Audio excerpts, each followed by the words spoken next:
8:01 p.m. in the studios at Q95, the big station. We're live on our radio frequencies and on QTV. Please follow us on Facebook and on YouTube at Q95 FM Radio. Share the live, like our pages, or on your phone numbers or on the homepage of our website at www.q95da.com. Get the latest breaking news and reviews on Q95 because you know it's true if you hear it on Q. We continue to revive the spirit of graciousness, love, peace, prosperity, and unity among our Kalinago and Afro-Caribbean brothers and sisters. This is our 12th Global View on Q show for 2026, and we continue to engage with our local, regional, and global Q family listeners and friends of Dominica. I'm Sheridan Gregoire, Mr. G. With me tonight, and who's not yet here tonight, is our co-host Justice Dr. Irving Andre. He'll be joining us a little bit later. But we have here with us former CSA General Secretary Alvin Thomas, social scientist Simeon Joseph, former Dominica UN Ambassador Crispin Gregoire, and political scientist Alex Bruno. Good evening to all you gentle people. Tonight we turn our attention to chasing down. Somebody has their mic on. Could you please mute your mic? So, tonight we turn our attention to chasing Dominica's missing billions and examining down the road the merits of collaborative governance, or a government of national unity, or a government based on proportional representation in the face of an electoral commission registration and confirmation process that is glaringly inefficient. Here are a few talking points. We are aware that this matter is now making its way through the courts, so we don't want to say anything that may be prejudicial to that case.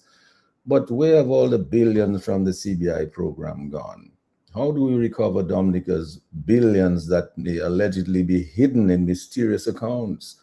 And what legal tools exist to repatriate Dominica's missing wealth? How can conscripted foreign entities be used to help Dominica recover and repatriate its looted wealth? How do we stop kickbacks paid to unscrupulous politicians? Why is Hayden's company taking Dominica to court? And why is a Trump company gearing to sell Dominica's passports? Why did a Canadian couple in Soufrière have to die because they and their clients were using a road Dominicans have used for decades?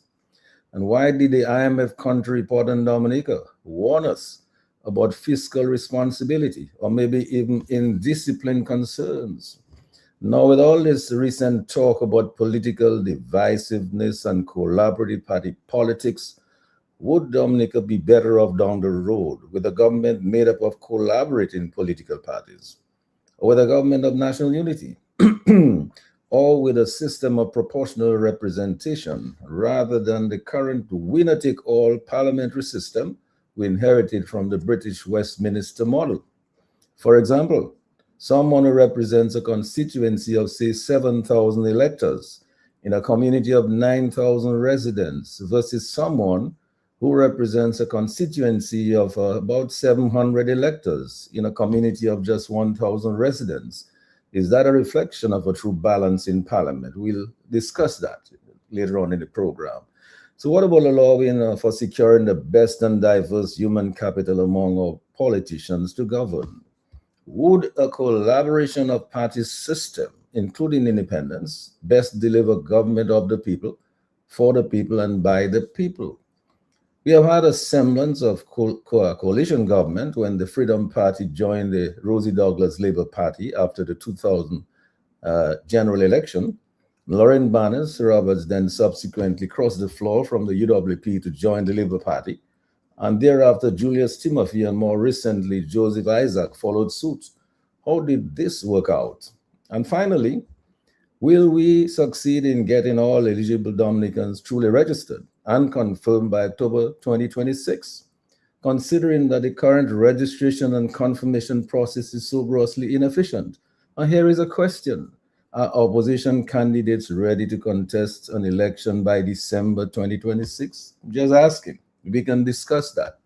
So we look forward to the contributions of Justice Dr. Irving Andre, former CSA General Secretary Alvin Thomas, social scientist Simeon Joseph, former Dominica UN Ambassador Crispin Gregoire, and political scientist Alex Bruno on this topic, chasing Dominica's missing billions and examining the merits of collaborative governance, or a government of national unity, or government based on proportional representation down the road, in the face of an electoral commission registration and confirmation process that is glaringly inefficient.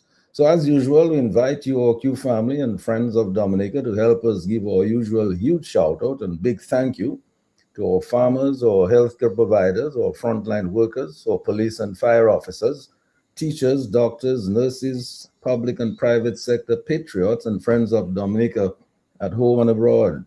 We welcome each and every Dominican and friend of Dominica to the Global View on Q. We embrace you wherever you are, in every nook and cranny, in every village, in every community at home in Dominica, in the region and globally. Thank you, Sherwin, for keeping us on the air, and thank you, Lambi, on the console directing the traffic.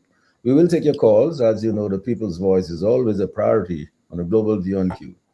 So as usual, each panelist will divide their contributions into 4 5-minute presentations, and we'll get to make a closing remark. So I want to go now to Mr. Simeon Joseph, because we don't have Dr. Andre with us here tonight. So Simeon Joseph, you can get the ball rolling. Good night, Mr. Gregoire. Thank you. Good night to our listeners.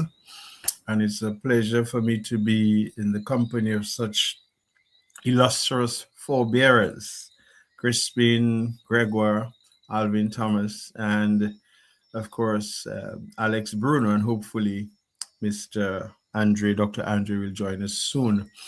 Before I begin tonight, Mr. Gregoire, I'd like to take a moment to identify and be in solidarity with our brothers and sisters from the Kalinago territory and Cassibru, Saint-Sauveur, Atkinson, and Twizel, Concord, that suffered a tremendous loss.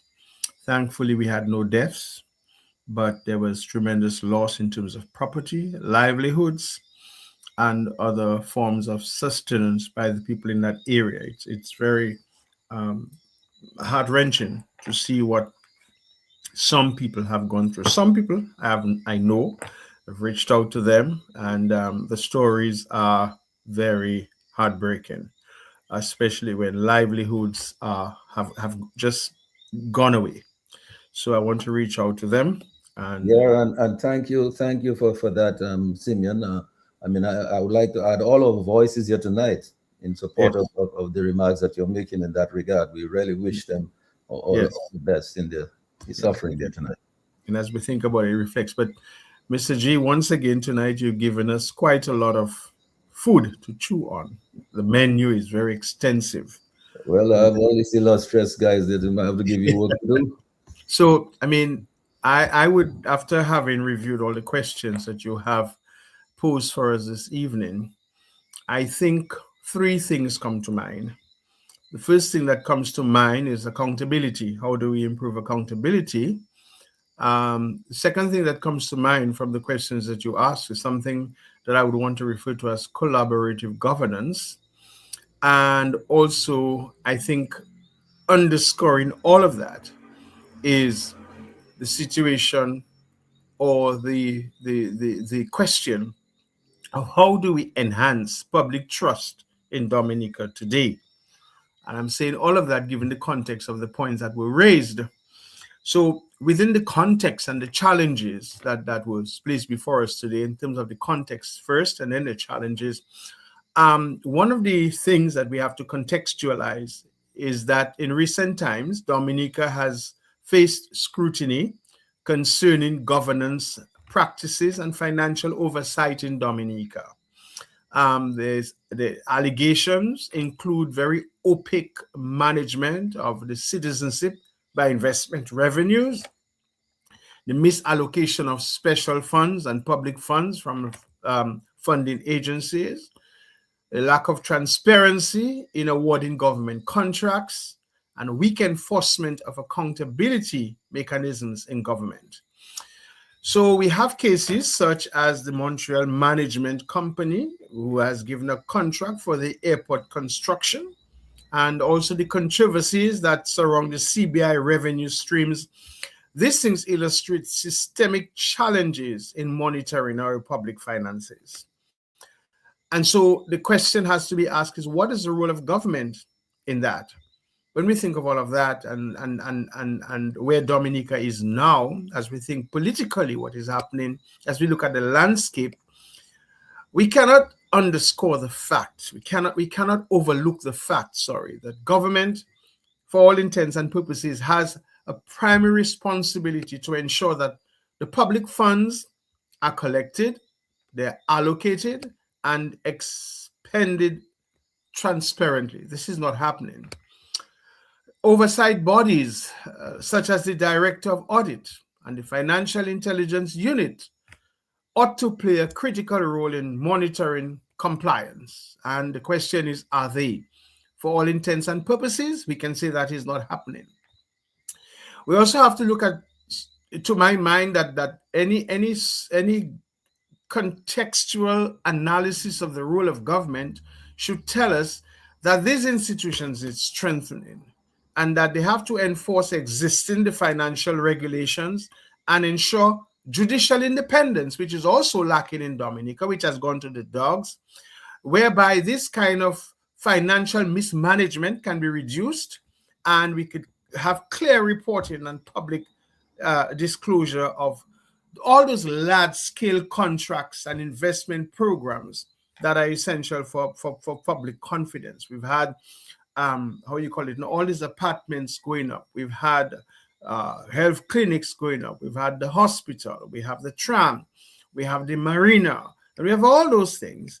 And one of the things that ought to be on the forefront of worry of every Dominican is how have these large-scale investment programs been awarded. We've had very little oversight, very little application of the judicial financial management in that regard. You've also asked us to look at, however, issues. I think the word that you used was collaborative. And I want to say, to me, I like that word because in recent times, there has been a lot of talk about political coalition and political coming together and political unity. For me, I like the word collaboration because it dismisses the notion of just accommodation for the sake of accommodation. And so when we think about that, we need to perhaps, for the purpose of our discussion tonight, think of when we speak of any coming together, what are the merits of collaborative governance? Because it seems to me that's what Dominica is lacking. And that's what any notion of political coming together has to bear fruit about.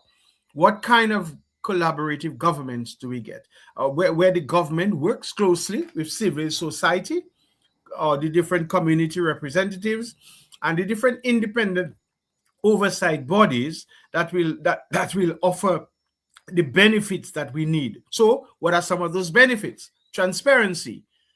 Right now, I think we need a joint monitoring and reporting help, which would reduce that opacity in public funds management. We need greater accountability, where we will have a sort of shared responsibility, which ensures that better checks on corruption risks are done, and also informed decision making, where we will have diverse perspectives, which can aid in prioritizing the projects that benefit broader communities rather than the political elites, particularly the current party. So much of the public funds of Dominica, our passport sales, our tax money, has been invested in the political elites of the current Dominica Labour Party and the current regime, with the total lack of recognition that the funds of any country belong to everyone in the state.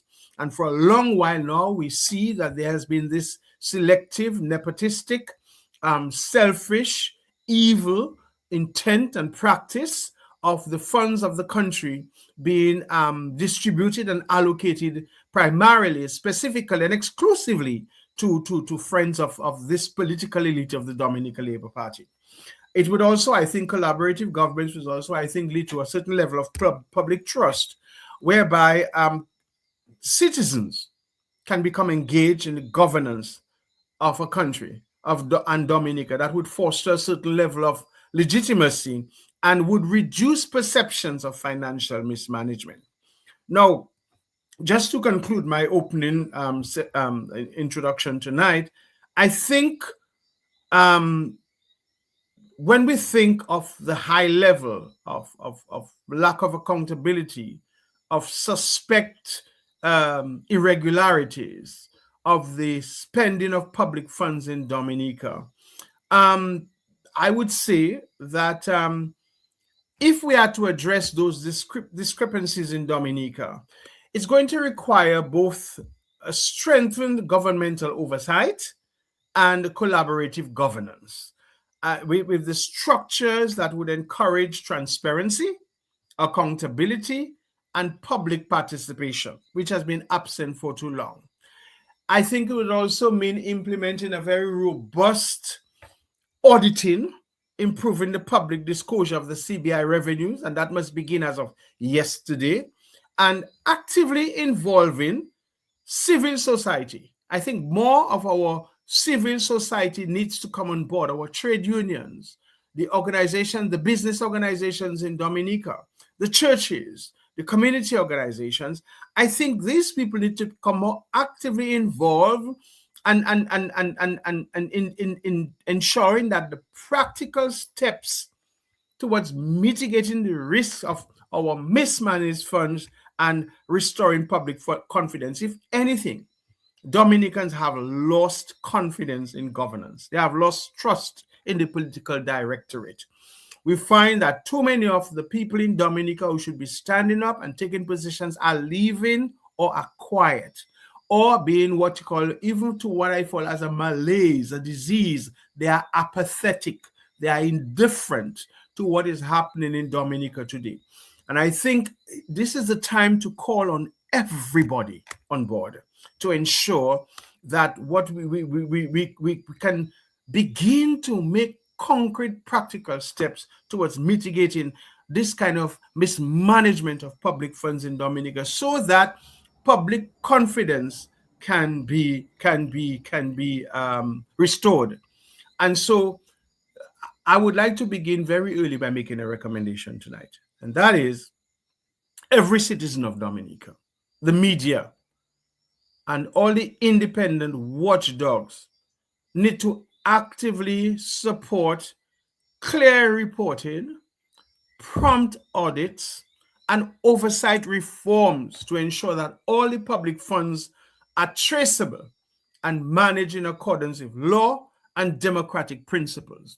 I am absolutely happy to know that the case regarding our CBI funds is going forward, and if anything, with the right judicial intervention, I think Dominicans will begin to be comfortable in knowing that the public purse is spent with the right accountability measures. I think that is what I would like to use as my opening deliberations tonight, to give others a chance to share in all the many topics. And so just in summary, I would think that for me, I would say accountability needs to be improved. And one of the ways that can be done, and you've raised it yourself, is the idea of collaborative governance, not only political parties coming together, civil society, other organizations. Every man jack on board can come on board to ensure that we address those lingering allegations of missing funds in Dominica, and the need to enhance public trust in Dominica. That is of a major concern to me as I speak to so many Dominicans, people of different and varying professions and backgrounds, that public trust in Dominica today is waning. People are increasingly losing faith in Dominica.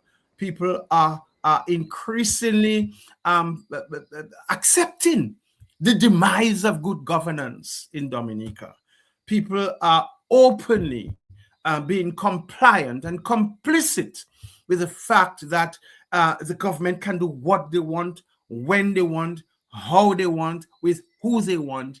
And the fact, which is even more, to my mind, disheartening as a Dominicans, is that our young people, our professionals, the bright minds of Dominica, those people who are supposed to enkindle within us a certain level of faith in our society in Dominica, have given up. They're either leaving, they're either being apathetic, or non-involved, and just living in droves and allowing Dominica to increasingly go onto the road of decline. All right. Thank you for those opening remarks, Simeon. You know, as I go over to Alvin Thomas, former CSA General Secretary. Alvin, you've been in Dominica for a long time. You've worked in the government, for public sector for quite a while. You played a meaningful role in that job, and you also played a role in the Civil Service Association. Yeah, I believe the reason why we're doing this type of examinations on this show, on the Global View on Q, is because we've seen successive governments come into government in Dominica. You know, regimes come and go, and we've seen progress made by each in their own rights. But we have been saddled with this particular regime for the last 25 years. And when we do an examination and a comparison of the state of development of our neighbors, I mean, who we were ahead of many years ago, we notice that we're lagging behind now. So all these things that Simeon is talking about, the lack of transparency and accountability and so on, this is probably the reason why we're not able to make as much progress as we used to. We lost so much of our manufacturing sector, our agribusiness sector, our agriculture, a lot of the stuff we lost, our local tourism accommodations. Alvin, give us your thoughts on this as we go into this topic tonight. And you can maybe mention, if you'd like, something about the missing CBI billions. Yes, thank you, Mr. G. Let me say a pleasant good evening to you and the rest of my colleagues here on the panel. And of course, not to forget my good friend Lambi at the console, that faithful soldier. And like Simeon, I want to extend my prayers and concerns for the folks in the Kalinago territory and the Northeast that endure quite a severe beating of Mother Nature by way of the flooding. And from the videos that I saw from my end, quite depressing, very depressing. Folks lose their homes, people lose their farms, and it's really sad. And it's interesting that we are here tonight talking about funds, CBI funds, because clearly, based on that level of devastation, it's going to require some monies to assist the folks on the ground to provide whatever assistance that is needed. And the question remains now, are we now going to have to further extend ourselves whether the government is going to have to extend itself and borrow additional funds when we should have had savings there to take care of situations like that.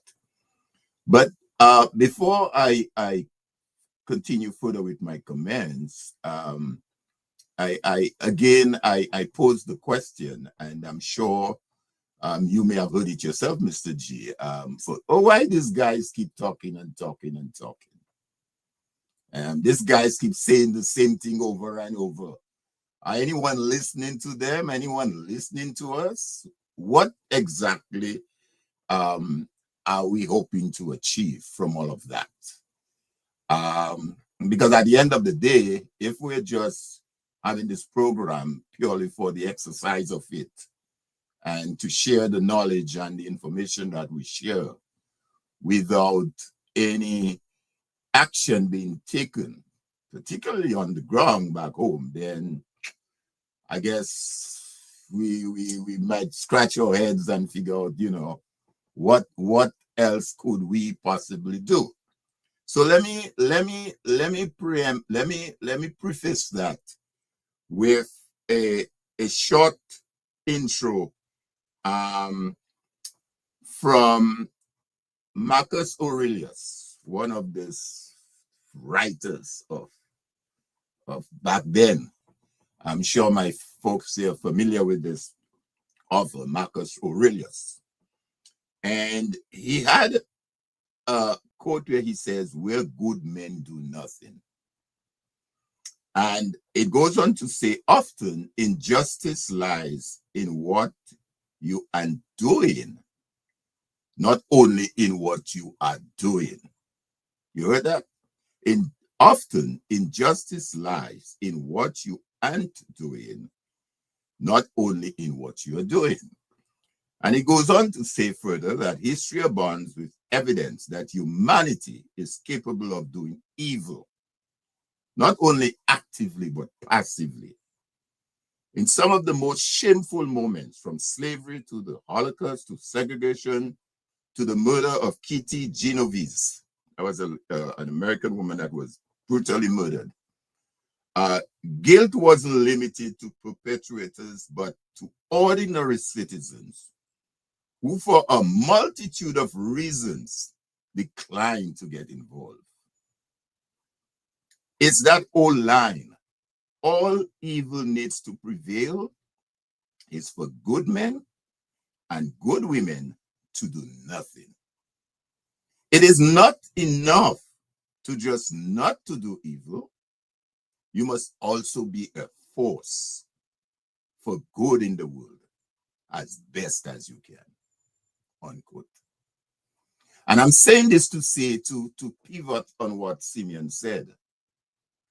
It's not just for us to sit there and say, well, I am not doing bad, or I am not part of what's going wrong, and therefore it's okay. It's not okay. And therefore, what we are doing here by this program is to ensure that when we see that level of injustice taking place, that as good men and good women, we do something, we say something. We do not remain quiet. And hence the reason, Mr. G, that I welcome the opportunity when you invite me to lend my voice. Now, Simeon spoke about accountability, transparency, and governance. And I will sum up all of that in one line: the rule of law.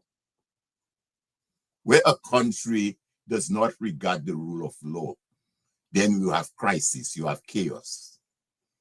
I have said on this program before, I am fortunate to have gotten learned some of my leadership skills, qualities, whatever you want to call it, values, by having been a member of the Dominica GCs. You know, several persons in Dominica, men and women who have gone through that Dominica GCs. And in our creed, one of the tenets in our creed says, government should be of laws rather than of men. Government should be of laws rather than of men, meaning that there must be a rule of law. And within the context of the CBI and all the other areas that you mentioned this evening, it boils down to one simple question: the breakdown of the rule of law. No law. And I think someone, I don't want to misquote, but someone said no law, no constitution will prevent them from doing whatever they want to do. I'm not sure who said that. You might be able to help me later on in the evening to remind me, refresh my brain, because, you know, I may be one of the oldest guys on the panel. The other younger guys like Simeon and Alex might recall who said that. But when you have that situation occurring, then there is chaos. Take the CBI. From the best of my knowledge, there is an act referred to as the Finance Administration Act number 4 of 1974. And I don't want to go into too much of it, because as we said, the matter has been litigated. But the act is quite clear. The act is very clear. When it speaks of government revenue, it speaks of funds, who is responsible, where those funds should be deposited or not deposited. It is very clear, which says that even if one may argue that, okay, we set up a special account somewhere else, wherever that somewhere else is, the fact that it is a government account, the financial secretary is the one that has to give approval to open that account and must know of every government account wherever they exist, whether it's in London, New York, Taipei, wherever it is. That is within the law, the act.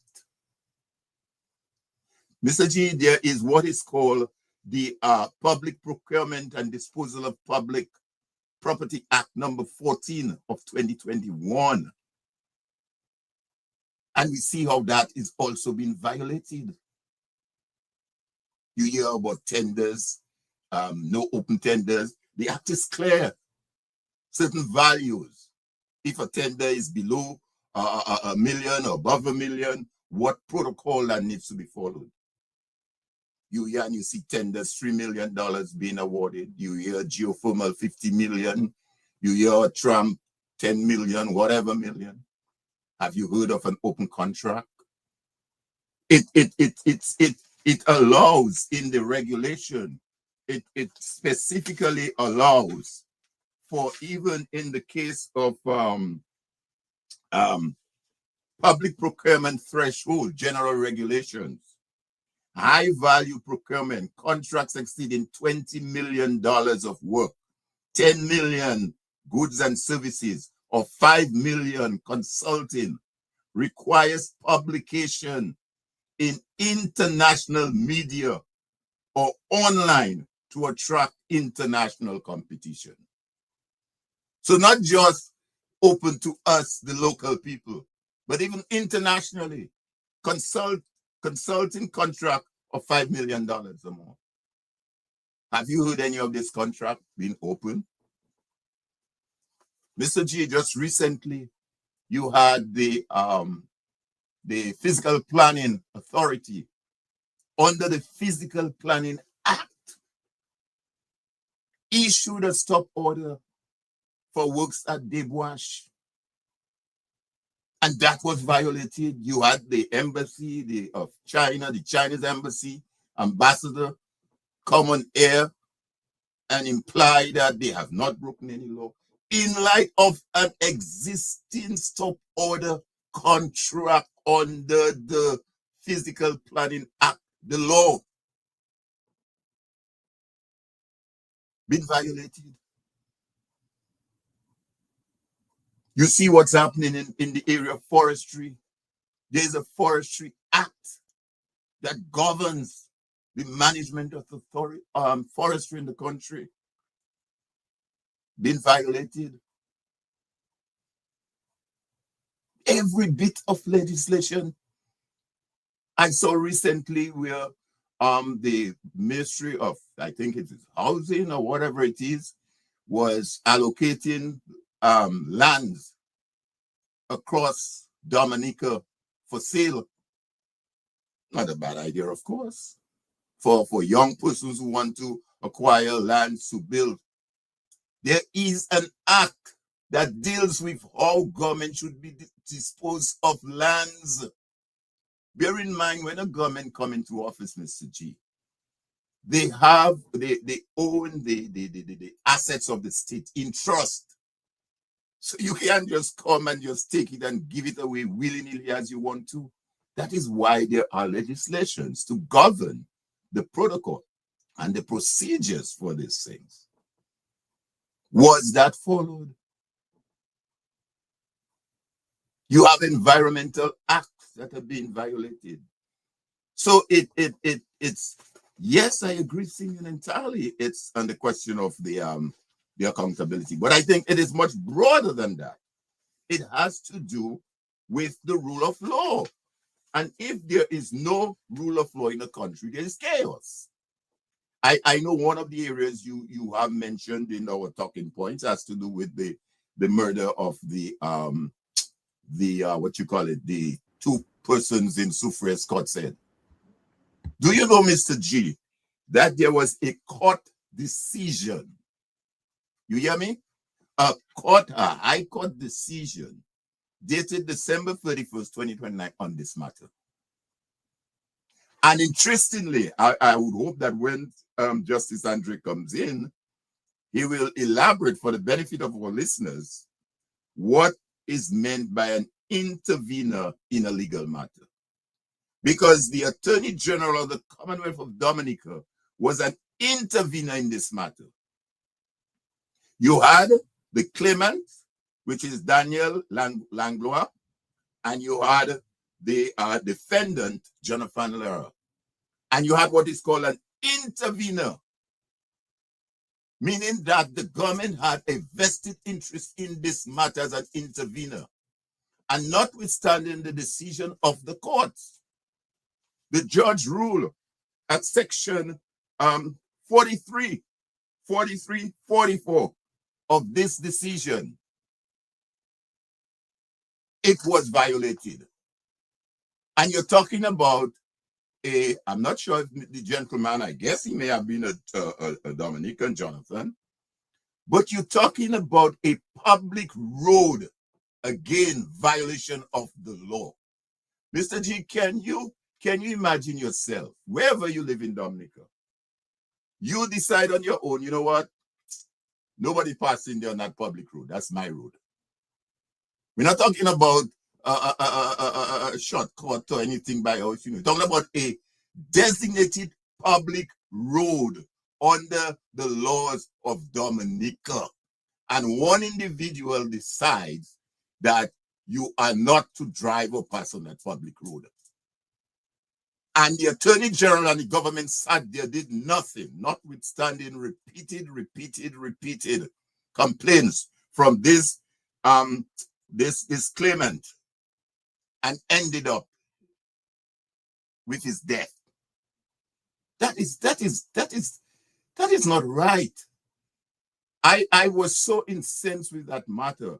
My good friend Jeff Bellot, who resides in the US, he's from that area. As you know Jeff very well.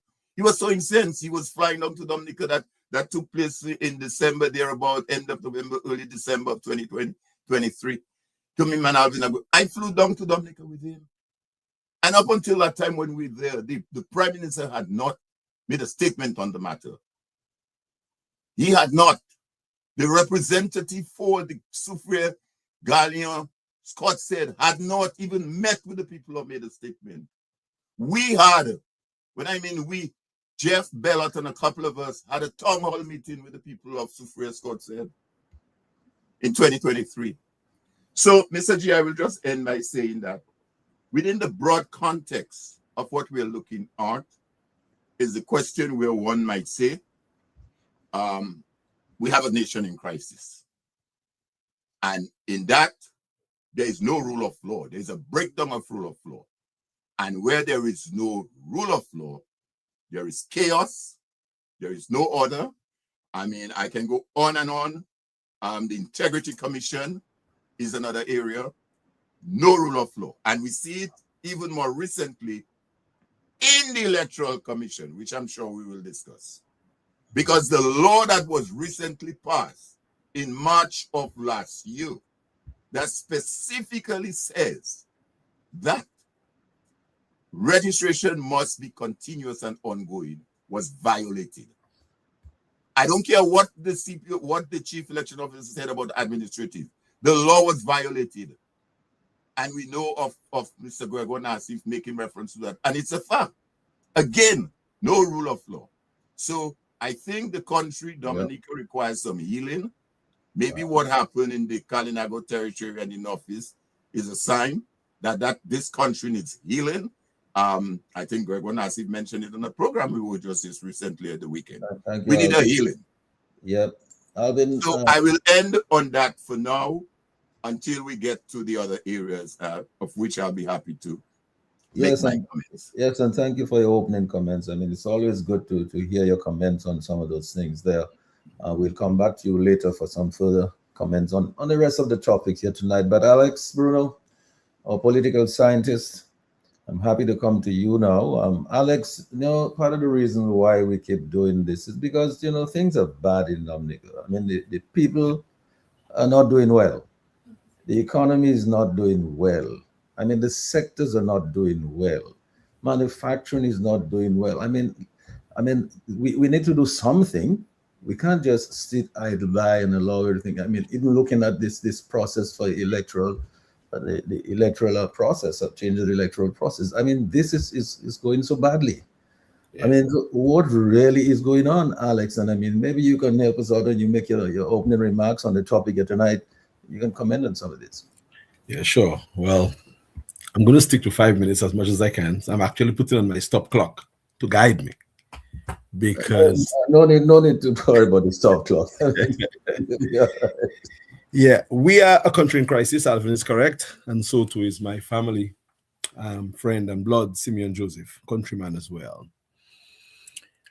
But the crisis can be averted if we find a way to collaborate. I think that's one of the terms or concepts I see on your notes. I think of Papa Doc and Baby Doc, their reign in Haiti, which began somewhere in 1950, 57, ended in 1986. And that is a telltale sign for Caribbean countries. When we allow people to remain in office for too long, they turn governance into regime. A regime is an authoritarian-led system. A government is a system of authority that is not as authoritative as the one we have in Dominica. So our government, we should put the right framing to the Dominican authority. It is a regime. It's not a government anymore. After 25 years of non-stop authority over the people, and as Alvin said, so many violations, we have a regime, and we have to find ways to change the regime. Simeon spoke very clearly about the need and what we actually need to do to see the back of the return of this government, this regime. And he's right. That is not a job for parties. Parties don't win elections. Parties from government, candidates win elections. And we have to find the best 21 candidates to win the election. No one party has the best 21 candidates in Dominica as we speak. No one party will muster that energy to be able to do it. And the last I checked, when I did some work on the grounds, Dominicans is not saying that parties must come together with any party. Dominicans have given up, have lost hope. Simeon is 100% correct. The data suggests that an overwhelming majority of Dominicans have lost hope in the system. And we now have to find a way. So what we're doing here on Q is fine. We are speaking, and this is fantastic. We should not stop speaking, because that is a way of advocating for people. When you stop speaking, well, what do we do next? So we are doing our job.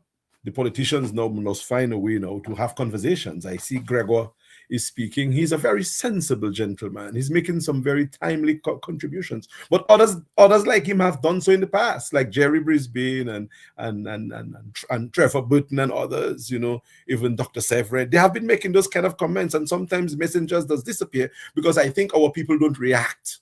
We don't respond in a timely manner. But we are at a point now in our country where we have no time. We are running on overtime, and we need to do something. So I'm going to piggyback a bit on what Simeon said, that the parties, the people, the individuals, those people who possess those huge political egos must find a way tonight to have a discussion like we're having tonight to see what works best. Because if we can get our act together, we can see the return of this present regime. The regime is now at its most vulnerable stage, but we just have to find a way to get them out. The little photo ops here and the little photo ops there and the party grandstanding over there and here, it's not going to cut it. And you would have remembered that I have been trying to say this for a long time. Alex is not interested in the politics in terms of governance, in terms of being in office. I just want to have a conversation, a say in trying to see if we can do things right. And I know we have some really good people on the panel here. Simeon, for sure. I worked with this brother, I know. Alvin, we go way back. Crispin, you, Mr. G. I think your name and your work is synonymous with the Committee for National Salvation. We're at a point in Dominica now where we need to do something like that. Probably not to overthrow the government, because I think we can vote them out. But we need to put our act together, have the best resources available, strategize, find a way, and do it. And I'll repeat again that the government, the regime in office now, is at its most vulnerable state. Any of the issues that are now confronting our country can be used as a strategic thing to get the government out of office. The visa restriction is one. I mean, that's a fiasco. I'm talking to my brother who has to try to find his way to America, and people are scared to travel. People cannot travel. I'm talking to a sister now. I have a meeting for tomorrow to find a way to try to get out through Canada. People are trying. People are getting out. I think Alvin mentioned that as well. So that's my pretty much opening comment, is just to get us to act. I think talking about what the regime is doing now is good, but we just have to return the regime, get them out of office, and we will fix the problem. If we remove this present regime and put a good team of people in place, give us at least 10 years and we could fix Dominica's problem. Dominica's problem is not too much to fix. Just put the right people leading the country at the right time. And in a decade's time, we can actually start turning back the big ship of our state. So I would like us, if it's possible, Mr. G, to focus on that kind of a conversation, what we can do, the collaborative part. I'm excited to speak about that, to offer alternative, offer hope to our people. Until and unless we can do that, I think we have another baby duck and papa duck in the making. Because I remember our leader, the Honorable Prime Minister of Dominica, that nobody is honorable. The Prime Ministership is honorable, but people who sometimes serve are not generally honorable. So I will respect the office and say the Honorable Prime Minister. But I heard the Honorable Prime Minister say one day that if people get him angry enough, he will wait until his son is able to run for elections. This is a very serious statement. And remembering what happened in Haiti with Papa Doc and Baby Doc, this is something that we should not laugh about. So I take that very seriously. I have my eyes on the clock. I mean, our Prime Minister has been in office now for over 23 years, the party alone for 25 years. Enough is enough. But we have to get serious.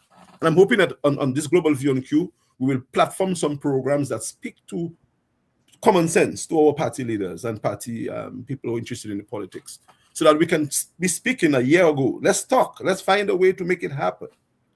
And if we do that, I think we can fix our country. If not, another term or two of this government, I think our country will be in great ruin. And that's what I want to stay in at the beginning. Looking forward to taking questions and interacting. Yeah, thanks a lot, Alex, for this wonderful opening remarks. As I go to Crispin, I'm sure that you're aware that from right around the table here and beyond the group here tonight, there are many ideas that can be shared about how to move Dominica forward and to make Dominica prosperous again. But let me have your comments, or your opening comments, Crispin. Yes, good evening, Mr. G, and good evening to my fellow panelists, Simeon and Alvin and Alex. And well, let me also use that opportunity just to mention the devastation in the Northeast, in the Kalinago territory and the surrounding communities, Castle Bruce and San Sauvé and Twistle and Atkinson. These are areas that I worked in, not so much on the San Sauvé side, but on the Kalinago, Atkinson, and Twistle. So I'm very familiar with those communities, and I want to express my solidarity with the people there, and hope that we can join efforts and find a way to help them, in addition to what the government might decide to do to assist them. Mr. G, you gave us a long list of 13 items, talking points, which is good. I don't know if we can cover all of them, but I want to put it in 3 arenas. Simeon so eloquently addressed one of them, the first part, the accountability issues related to the CBI. And then he also talked about collaborative governance. And I also wanted to add to that the deficiencies of a political system that we inherited from the British. Yeah. And we are now heading to 50 years of political independence on a constitution that we did not participate in putting together. The British, we went for independence, we went to England, the British gave us a constitution. I must say though, one thing in fairness to the constitution, that the very first part of the constitution, the preambular parts, lay out very, very well the international covenants of rights of people. That's very well enshrined in our constitution. And you know, Mr. G, one of our big problems in Dominica, we have a big challenge teaching our people about civics and political participation. You know, I worry that Dominica is falling to having the lowest level of political literacy in the CARICOM. And I mean that. It's not a derogatory kind of criticism, but I'm just saying that's a systemic reality. We are not teaching civics in the schools. We're not teaching the Constitution in the schools.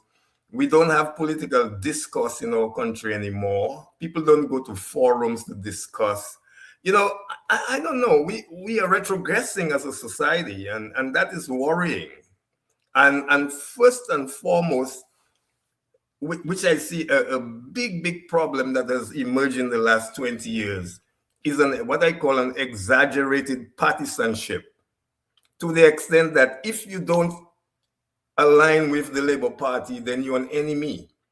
And to the extent that the Prime Minister would say that you call people traitor when you see them at the funeral, you see them in different public places. So if you don't support the Labour Party, you're an enemy. You're an enemy of the state. That is what is being promoted in our country. And that's worrying, because we are really we have made some progress along the road of authoritarian governance, which is a dictatorship. And one can see that just by the assault on civil society, a great assault. I mean, to the extent that you can't speak in Dominica anymore, or they haul you before the court, or they lock you up in the filthy prison at the police headquarters. So for your rights that you have under the Constitution. So we have some serious problems that can lead to civil conflict. And when you put on top of that bad elections, fraudulent elections, and then you have a government in office right now, they only have 30% support at the last sham election they called 2 years ago. So really, I mean, you have people who say they are ministers. There was no contest. And the worst part, the Labour Party, after 20 years, can only muster about 13,000 votes at an election where the opposition doesn't participate. What is this? I mean, you know, this is really, we have Simeon Joseph and Alex Bruno and Alvin Thomas. You guys are well honed on politics and political discourse and theory. What is happening to our country? So I would say that I worry about this exaggerated partisanship, because I saw it play out after Hurricane Maria, to the extent that people didn't get help if they didn't support the Labour Party. And there are people who still have tarpaulin on their roof 8 years later. Why? Why do we have to distribute ham and turkey at Christmas time and not give to certain people? I mean, that's state money. Why? Why do you're distributing ham and turkey at Christmas time and you say, this house, no, this house is an X on it. We're not, that house, no, we're not giving that house. We go into the next house and we go into this house, but this house on the left, not getting. Why can't we give everybody a turkey and a ham, or ham, every house for Christmas? We have the money, we have CBI money. And that brings me now to the question of chasing the billions from the CBI. Mr. G, the only way I can really illustrate for the Dominican people, what has happened with the CBI money? I know that the opposition party, Mr. Linton, has been on a crusade for many years talking about that. And at first, I heard the Prime Minister say he's going to shame Mr. Linton. I'm still waiting for him to shame Mr. Linton about the finances of the CBI. How many years is that now? It's going on 5 years already? And he's yet to shame Mr. Linton? Mr. G, a good case to know where some of that money went. How did we find out about the real operation of the CBI? What is called the real estate option? Because remember, if we go back to Ms. Shah's government, she's the one who started the CBI program. At that time, it was targeting people from Taiwan to become Dominican citizens. And that's how that program developed. And people paid $100,000 to get a Dominican passport. But somewhere along the way, under this government, the agents decided to come up with what's called the real estate option. And that is where things go awry. Mr. G, are you familiar with the Kempinski Hotel, now called the Intercontinental Hotel? These are not owned by these companies. That's just a management arrangement they have with the owners of that property. The sad part is that hotel, the Dominican people have no ownership in it. Yet, the Dominican people, their passports were given to that company to sell. And here's what happened. There was a court case in New York Supreme Court in 2019. Well, there was a filing in 2019, a case it's called Range Developments, Range Partners, Range International Consultants. They were being challenged by a man who is supposedly a Dominican ambassador at the UN. His name is Paolo Zampoli. And Paolo Zampoli filed a case in the court saying that this company that built the Kempinski Hotel, they owe him $7 million. Why? Because he was part of the idea to build the Kempinski. And for that, he wants $7 million. Well, I don't envy him. I think, he was part of the group that came up with this idea. He should get his share as far as he's concerned. Well, he files a case because he didn't get his money. So he files a case. And in that case, I'm just going to read one article in that case. It says the project was fully funded and sold out. A total of 800 family passports were issued on the Dominican Citizenship by Investment Program at a cost of $220,000 each, which yielded a total gross income of US dollars 195 million US dollars. 195 million US dollars they raised for the Kempinski Hotel. And I would hasten to add that if the Kempinski Hotel costs 50 million US or 60 million US to build and furnish, where's the rest of the money? Where is the rest of the money? Did cabinet deliberate on how much money was earned? And did Range come back and tell them how much the hotel cost? I don't believe that. So as soon as they sold the passports, the two Range guys, Mohammed Asaria and his colleague, they each pocketed $30 million. So that right off the top of the project, $60 million gone into the pockets of these two men. And then the rest. So I'm saying that hotel would not have cost more than $60 million US dollars to build and furnish. So there's a lot of money missing. And that gives you an idea of what has transpired with all of these real estate projects. So that these developers, whether they were Range or whether they are Anthony Hayden and whoever else, These guys are pocketing a good amount of money, not telling the government exactly what is the scorecard of the money, and then they're giving kickbacks to politicians. So this is the situation. And so we have multiple projects. You have all of these hotel projects for which passports are being sold and money is being stolen. And I would like to see a day when we will do forensic audits of every single CBI project in Dominica. That time will come. The question is, how do we really find that money? It will not be easy, Mr. G. But I think that there are avenues that we can pursue. One of the most heartening things that has happened, as much as I have some difficulties with some of the things that the current US president is doing, like the war in Iran, I can support that. But what I'm saying is that there are things that the administration is doing that is going to hold governments in the Caribbean accountable.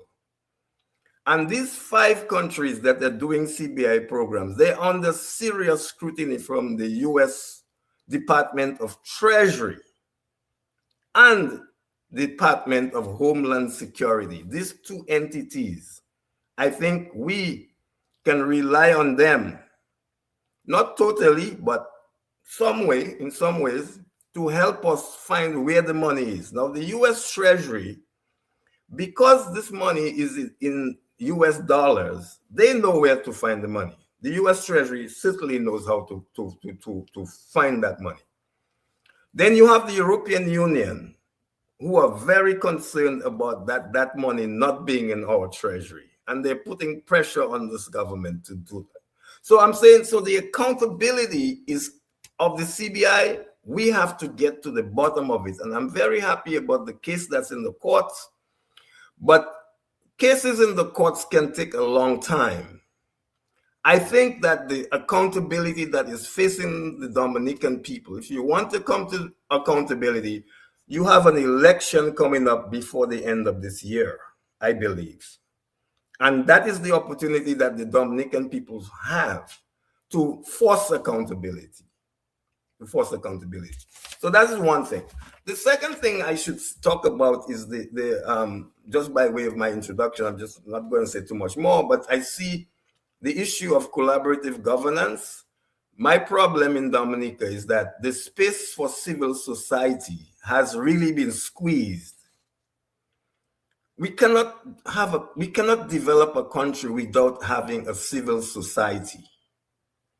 And in a situation where civil society is under the boot of people who are in power, then we can't have our country's not going to develop, and then I see corruption has gone off the rails.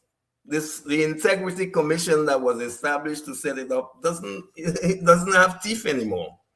So, Mr. G, I think it all comes down to a question of the political system that we have is not working for us. What the British left us is not working for us. We got to find a different model of political development going forward as we move into 50 years of independence. Thank you. Well, thanks a lot for that, Crispin. I'm sure that we will, as we go along, we'll discuss the possible model. And I think we've had that discussion on a global view on Q in the past, but we can visit it again. Before I go to Simeon, I just wanted to invite Lambi to give our listeners and viewers an opportunity to make a call and to join the conversation. So Lambi, could you give out the numbers?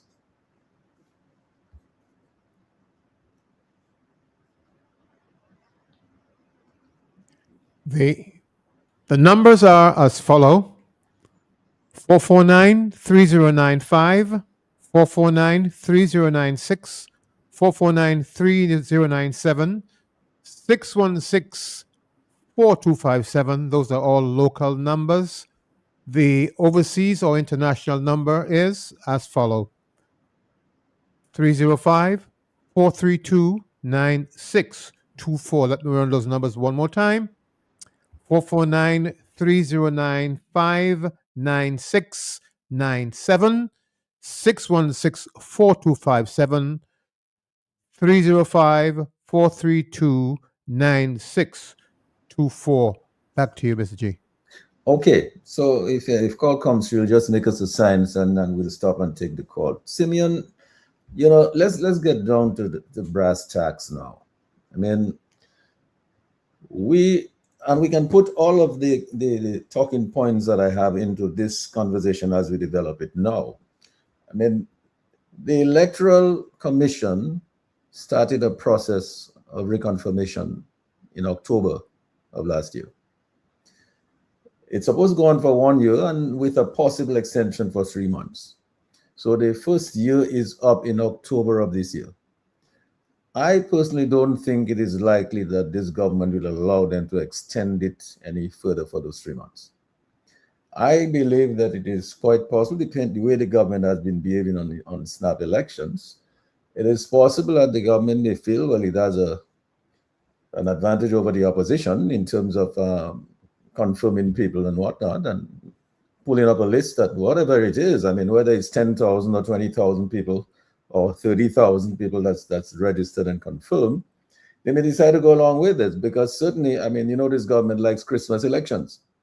What do you think that are the chances that the government, after October passes, and let's just assume that they're able to deliver the voter ID cards to the people who were registered and confirmed, do you think there is going to be an election by the end of the year? And in fact, the question I put there before is, are the opposition candidates prepared for this?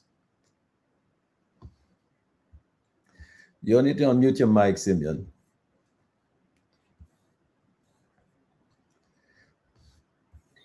One second.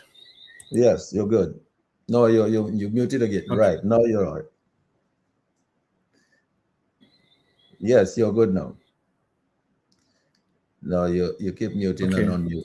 Right. Well, that's okay. We good now? Yes, we're hearing you loud and clear. We good now?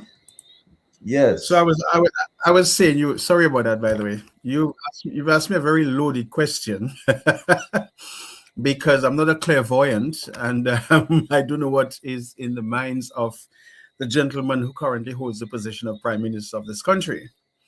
But we can attribute a certain level of political qualities to him. We know he's very crafty. We know that he has a track record of being shrewd. We can also say that he definitely is inconsiderate in terms of the readiness of any country for election, because given the fact that the last 3 elections, particularly the last one, was called less than 2 years after an election that was held previously, where he won handsomely. The question still remains is, why did he even call this election the last time? Why?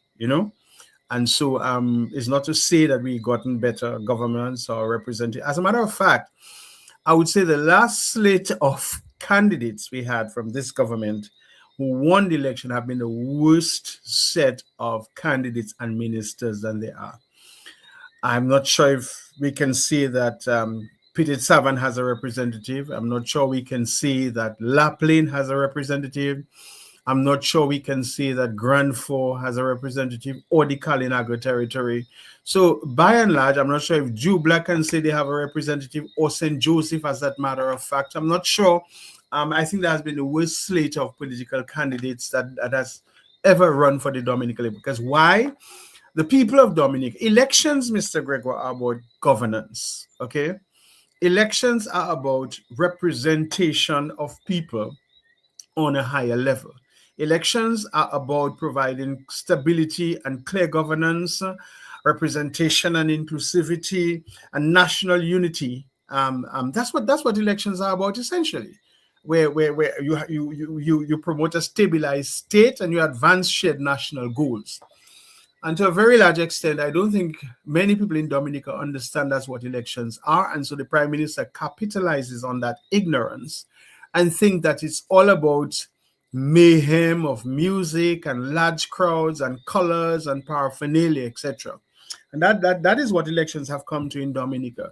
By and large, many people in Dominica do not understand when you go into the ballot box, when you go into the electoral booth and you put an X on a piece of paper, you are voting for a government based on the proportional representation that exists and the opportunity to chart your future, to take risks. This is the only time a citizen has the opportunity to decide who governs them, how they govern, and to give direction to their lives. Dominicans, I think, are the only nature on earth who don't understand that. So put that aside. Nonetheless, I think it will be foolhardy of this current government and the Labour Party to call any election at this time if Dominica and the people of Dominica are not prepared for it. Because of the fact that we would just have more of the same. Very politely, Mr. Gregor, very politely, Mr. Thomas, Mr. Bruno, and Crispin, my friendly, solid, calm advice to the Prime Minister of Dominica now is that he should give himself a chance to catch his breath and to have a life of his own. He came into this thing very young, where he was naive, and clearly over the past 20 years, he has been taken advantage of by the elements of the Freedom Party who wanted to cling on to power and influence, by certain laborites who thought, well, okay, they had gotten a bright start to give the little man a chance so they can become something for themselves. And so he has never had a chance to live a healthy adult life. And I think he needs to tell himself now that he's transitioning to middle age, he should step aside, give himself some time to breathe, to relax, and to perhaps be an authentic person that he missed the opportunity being. And so I would advise him very candidly, fraternally, step aside, give it up. There's nothing more you can do again. Perhaps there's more you can gain, but you have gotten enough. You have taken enough. You have benefited enough for yourself personally. So step aside for your own good, for your own mental, physical, spiritual, emotional health. Step aside so that you can begin to live a healthy life. That's my best advice to him at this time. Other than that, I think any election that the Prime Minister would call now before it is due would be precipitous for him, I think, for the Dominica Labour Party, because the narrative on the ground in Dominica is that one can safely say 70 to 80% of Dominicans have very little admiration for this government in power now. The fact that Dominicans are living in droves, the fact that the economy is going in a tailspin, the fact that more and more you find that there are silent elements of civil society who have become very disgruntled and dissatisfied with this government, I think he'll be taking a risk to call an election now. Given this position, however, I would still say, and I'll say it here tonight, that one of my current disappointments is with the opposition in Dominica. Because I think, and Alex alluded to it, and I'll say it again, I've said it before, that it is one thing to be a political party. It is one thing to oppose a government. It's another thing to be a government in waiting, giving people hope for a better tomorrow and a brighter future, so that you can gain the confidence of the people, so them to give you a chance to run the country. So I think, honest to God, I'll say it here, the people of Dominica are caught between two unpromising situations. I may be held to task for that. But I think when you have a government on one hand who assists being a government, and Alex rightly said it, when you have a regime in power, they assist being a government. And I like the fact that it was called a regime, because if you study very closely the government of Baby Doc, the attitudes, the behaviors, the actions of Baby Doc, if you look at very closely the actions of his wife, Michelle, you will see close similarities between the couple that is ruling Dominica now and then of Haiti. So yes, we have a regime. We have a regime in power. So call it government has fallen flat on its face. We don't have an administration. We don't have any semblance of governance. So we have that on one hand. But economically, Dominica, hey, I'm not sure if you guys watched the last ECCB report and read the last IMF report where it indicates Dominica is basically standstill, we're going nowhere. Particularly in the ECCB report, which stated that we have very little exports, we have very little manufacturing. And so the engine of growth has come to a halt, so to speak. So that is on one hand.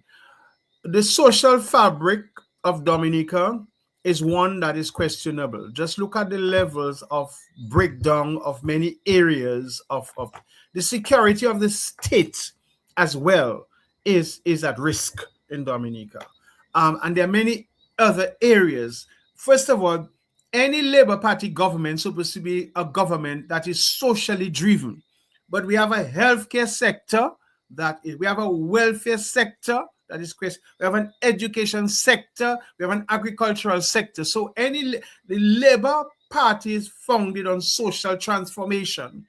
And yet we have a Labour Party government in Dominica today that has not brought any social transformation to the people of Dominica.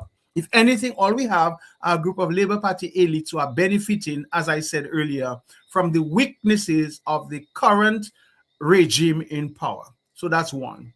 And on the other hand, we have an opposition that, to my mind, needs, to a very large extent, to inspire the electorate, to have confidence in them so that they can see them as an alternative government. And that is very troubling, because one of the common statements in Dominica today is this, and I quote, "The Prime Minister is doing nonsense. The Labour Party is doing nonsense. I don't think I will vote for them, but I don't see the opposition as any better either." That to me is a very, how you call it, a statement that does not hold much promise. So the Prime Minister may capitalize on what he may perceive as weakness in the opposition and call an election a surprise election.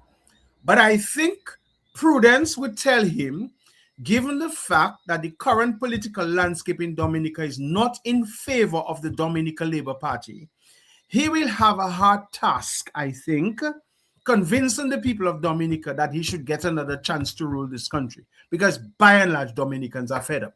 Bus drivers are fed up. Carpenters are fed up. Fishermen are fed up. Most people in Dominica are fed up.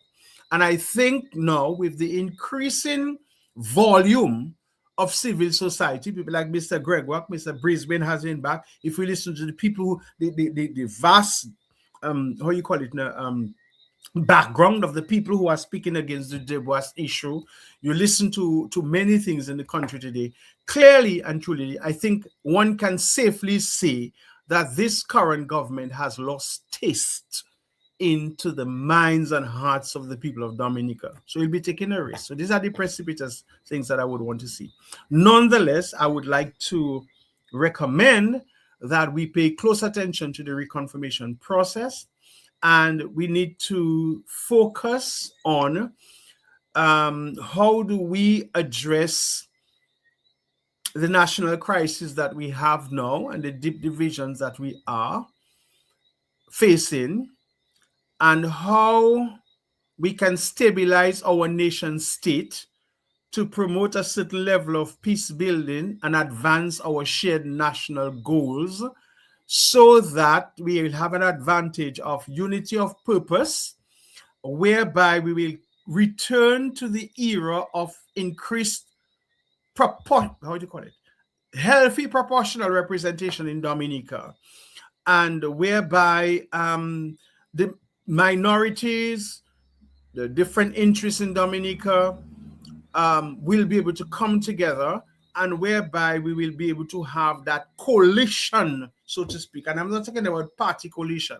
Very much what I would stick to, a civic coalition for rebuilding Dominica for the better, whereby we can have priorities that would look at stability and clear governance for the country, where we'll produce decisive leadership but limit a certain level of high-handedness, where we will ensure that we have proper representation and inclusivity, with the kind of collaboration that ensures that more voices in the country are heard, and which will require people to negotiate more and have coalition management for the country. That kind of national unity that will respond to unifying a divided country, so that people can begin to make sacrifices for the country again. So we have to look at what are the practical takeaways that will come from speaking about elections, from ensuring that we have balanced representation and stability, for ensuring that we have pragmatic steps towards unity, because Dominica is too divided. And that is one thing that any future government is going to have to work on, bringing the people of Dominica back together in a stable, homogeneous, collaborative way, so that people can work together, where people are willing to compromise, and where we will have an institutional design that encourages cooperation, transparency, accountability, and where we'll have the right system outright.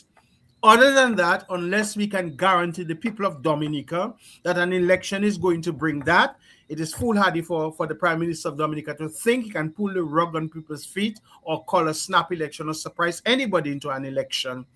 And as well, that the current opposition forces in Dominica, not understanding that it's not just removing Roosevelt Skerrit.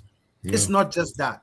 And that's why I reject the word coalition. That's why I reject the word accommodation. And I all for the word collaboration. Because at the end of the day, you look at what Ms. Charles said, take them out at any cost. And we are suffering for the cost of that today, right? We are suffering that take them out at any cost historical statement of 2000. Right now, Dominicans are suffering at any cost. Dominicans are not seeing a bright future at any cost. The any cost that it's a very expensive price that they have had to pay for that then. So it's not just a question of thinking that you can remove the current Labour Party in Dominica today and just win an election. Then what? Yeah. Then what?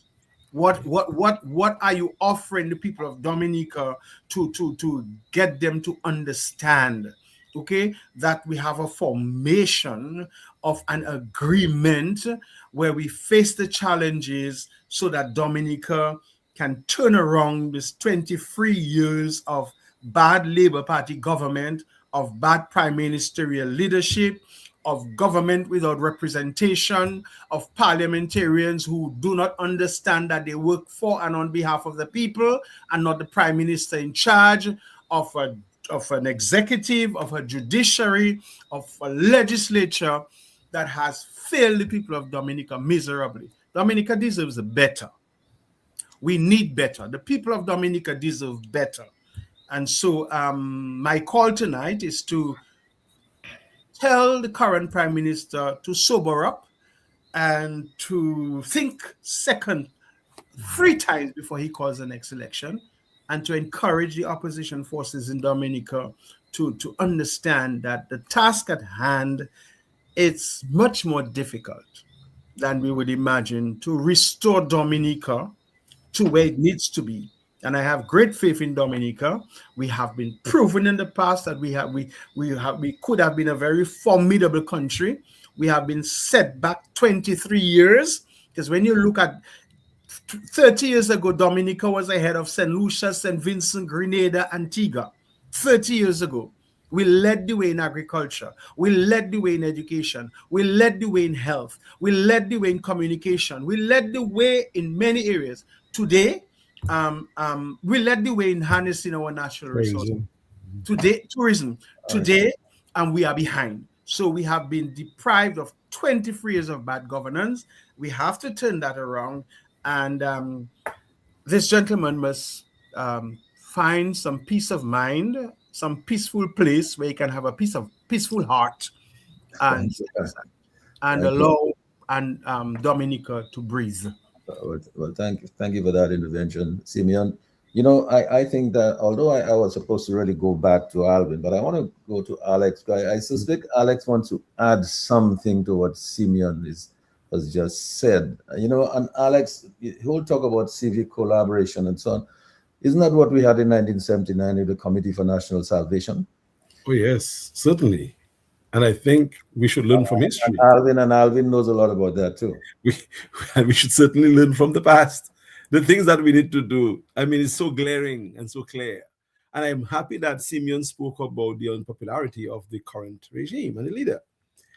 And data is what I live and die by. That's what I do.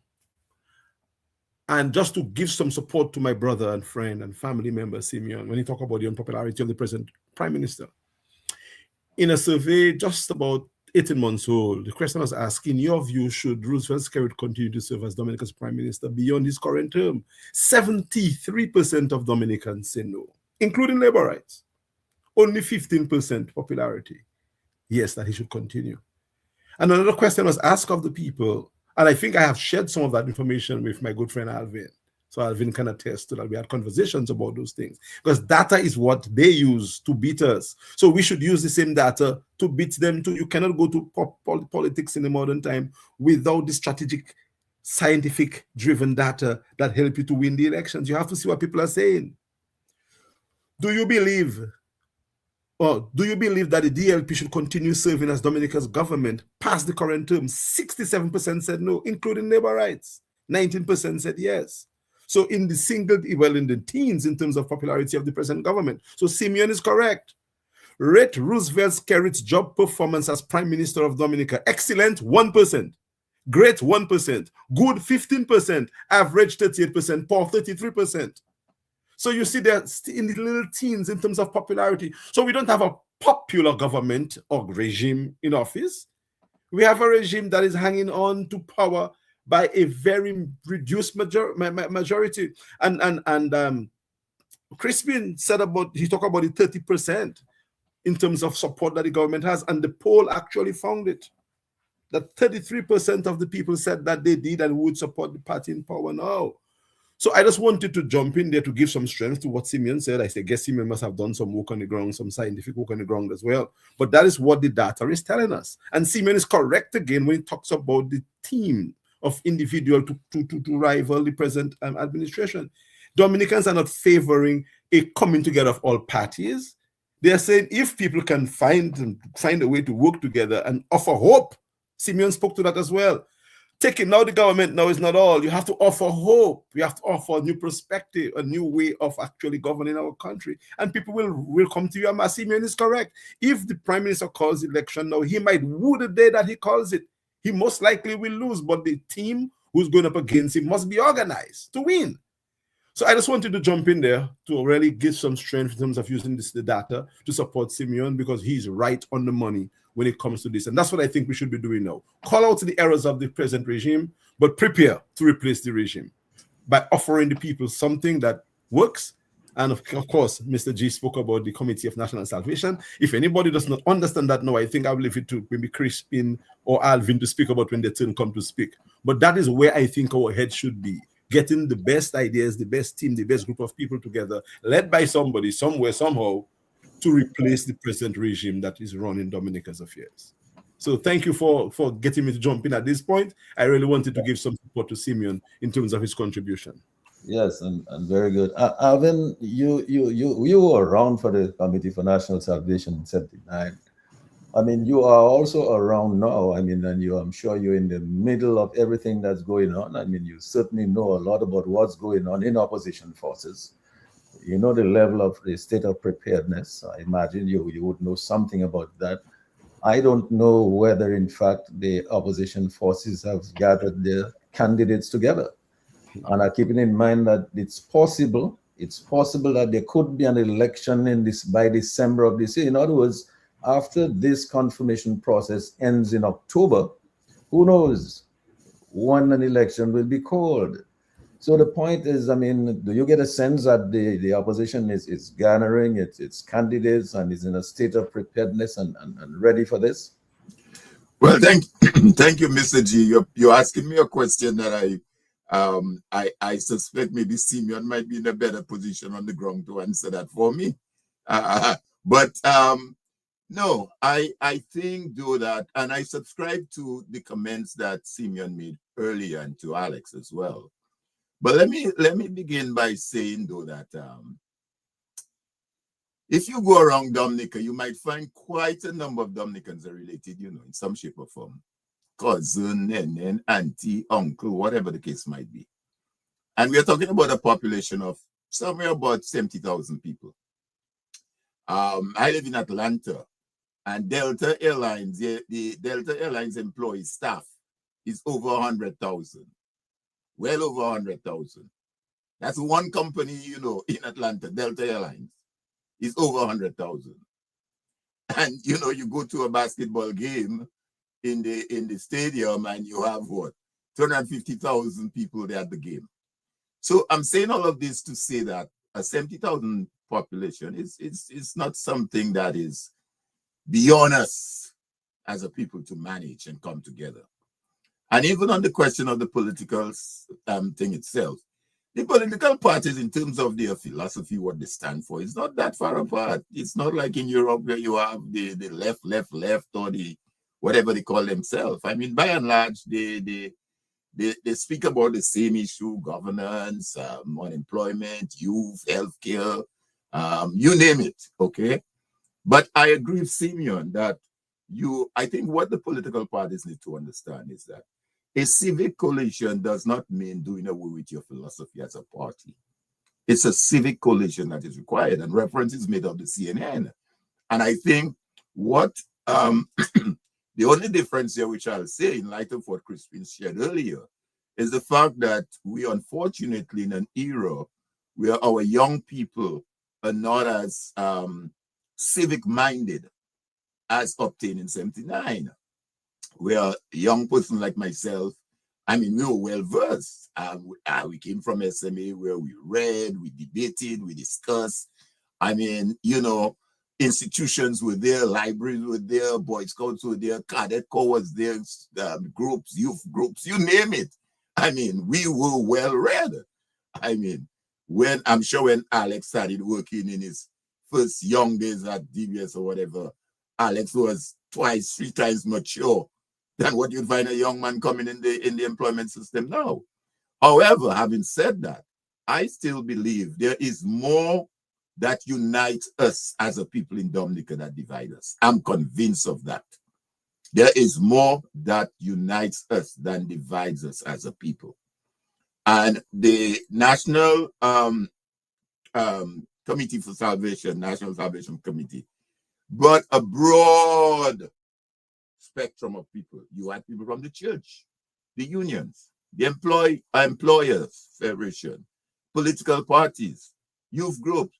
I mean, remember when the National Committee for National Salvation, you had persons, for example, like Pierre Charles represented there, who was considered quote unquote lefties, but he was part of the dialogue and the discussion at the time. And I think that can happen even now. But let me maybe piggyback on what Alex. Well, before I go to Alex, I agree with Simeon in his expression of what the Prime Minister, the advice of the Prime Minister. But we see when power, absolute power, corrupts, and these guys don't see that. You know, that advice is just like water on a dog's back. I mean, we saw what happened in Grenada. We saw what happened in St. Vincent. I mean, when these guys are in power, they don't give that up easily, no matter what. Now, what is likely to happen is that if, God forbids, and I hope, I want to say so cautiously, that he gets into office, in light of what is going on currently, you're likely to have serious civil disobedience in the country. That is a possibility. We can't rule it because people will take so much and no more. And do we want to go down that road? History has a way of repeating itself. So I think the advice in itself is good advice. But having said that, the next election is constitutionally due in December of 2027. So we have pretty much another whole year plus. I think based on what Alex said earlier. We need to find now, this question of hope is important. We have to give the people hope. There is no doubt about that. Whether or not there may be political parties, candidates identifying now, there has to be a sense of hope from the alternative. And alternative, again, I'm saying the alternative is not necessarily political party alternative, but the alternative of civil society, civil coalition, that this is the hope. And you know where we can begin? This confirmation and registration exercise is taking place. And I hear sometimes coming across the media, oh, the Labour Party registering their people. You, the opposition, must register your people. Or go register your people. And I ask the question, who is your people? So already we're starting on a bad premise. So the language has to change. It's not a question of the opposition making sure their people register and Labour Party, their people register. I think the opposition, and when I speak about opposition again, it's all encompassing. We must encourage every citizen of Dominica that is eligible to vote under the Constitution to confirm or register. That has to be the message. That has to begin with the hope and the seriousness that the opposition forces need to look at it. So their message must be to encourage all Dominicans. Because Mr. G, guess what? I'm sure now you have Labour supporters of the party that are not encouraged to confirm. And you may have a Labour Party supporter who confirmed today, and if the election is held 2-3 months, a year from now, may vote differently, not for the party. So I think we have to begin as the opposition, the civil coalition opposition, if that's the word we want to use tonight, must begin to create that language, that environment of that unity that we're looking for. Let me also say, though, that we should not minimize that confirmation and registration, no matter what. There is a law in place now, whether we like it or not. Down the road, we may amend it, do whatever we want to do with it, but there is a law in place now, the Registration of Electors Act 1 of 2025. And it spells out what needs to be done by way of confirmation and registration. It is unfortunate, however, as we speak, very unfortunate, that as we speak now, you only have just about 4,000 persons who are confirmed on reflecting under the Electoral Commission's website. If you go under the Electoral Commission website and you look at each month, I think the first month posted was December, January, February, March. The month, next month, I think the 15th, you should have April posted.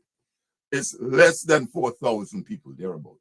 However, at an event that was held a couple of weeks ago, 2-3 weeks ago, by the Dominica Business Forum, and I want to encourage organizations like that to do the things that they're doing. The Dominica Business Forum, they had an event at Fort Young Hotel where they had the Chief Elections Officer present. I'm sure Simeon was there.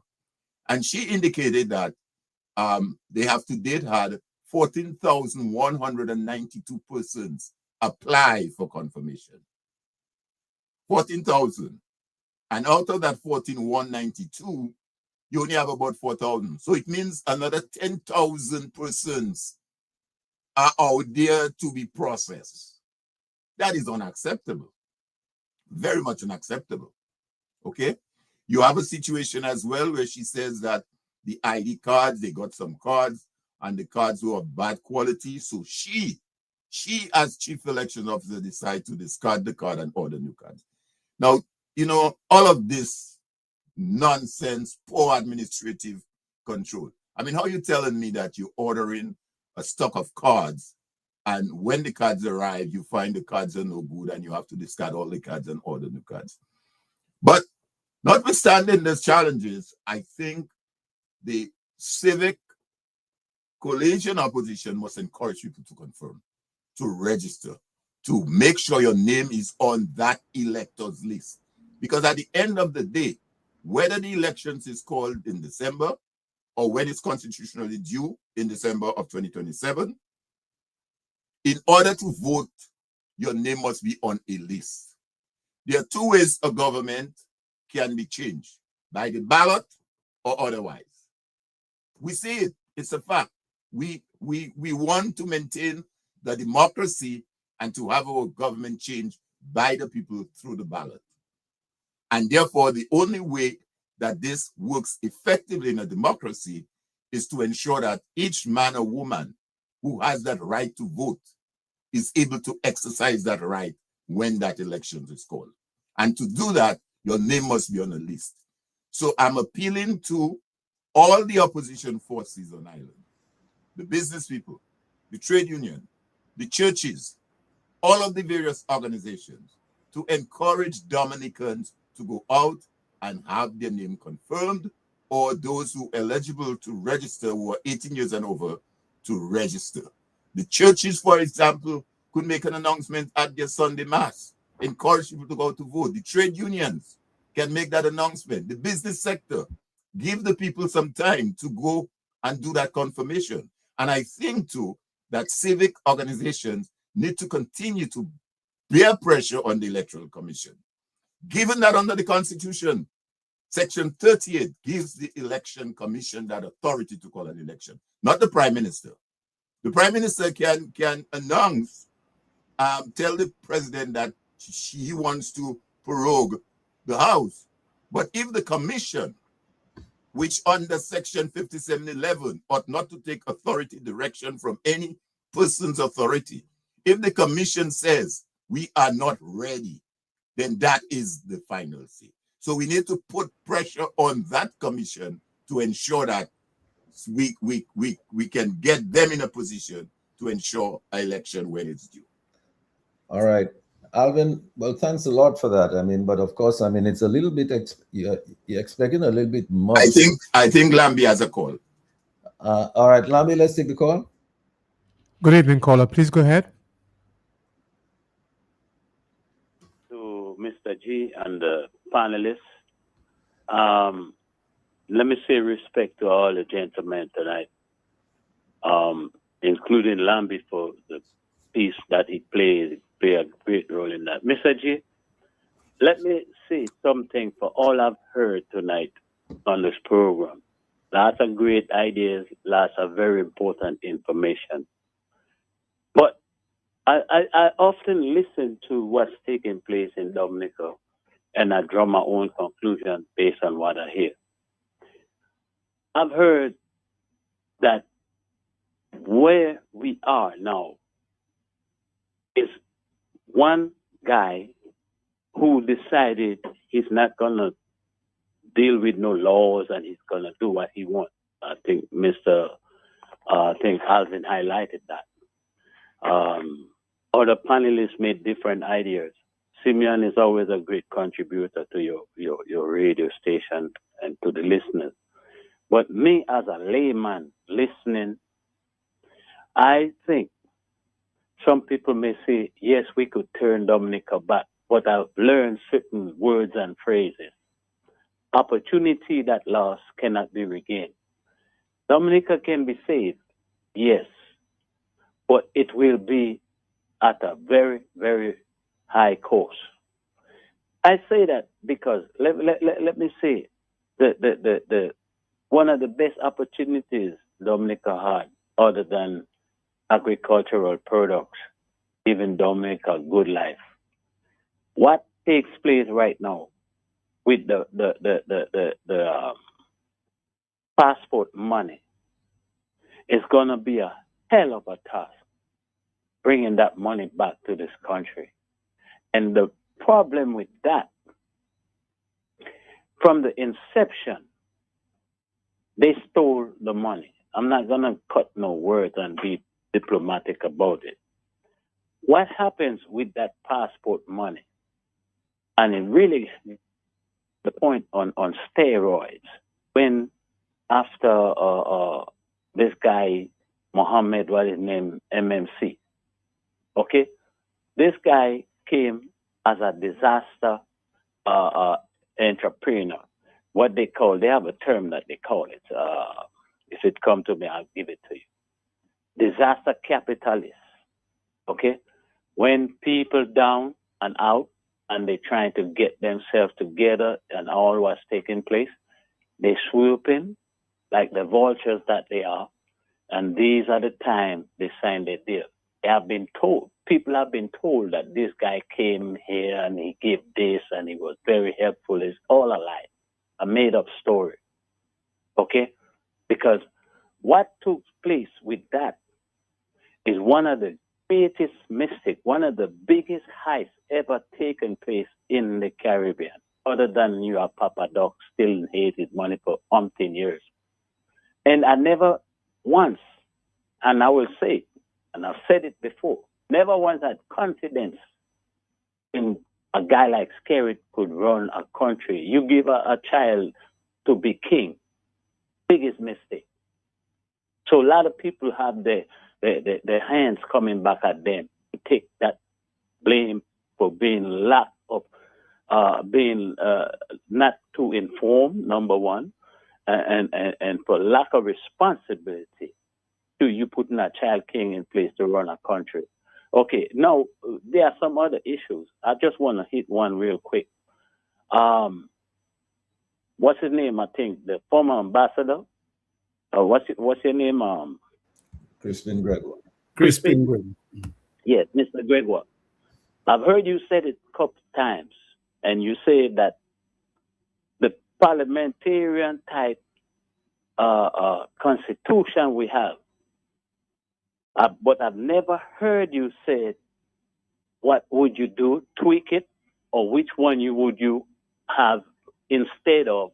So I would like you to give the people an idea of what you would like, because based on what I know from school days till now, the British system still running the Privy Council, and had not Dominica take the CCJ, some people say, well, the CCJ was good, we take care of our own responsibility. Yes, when you have honest people running. But when you have your former master breathing down your neck, you be careful how you steal from your own people. And this is what took place.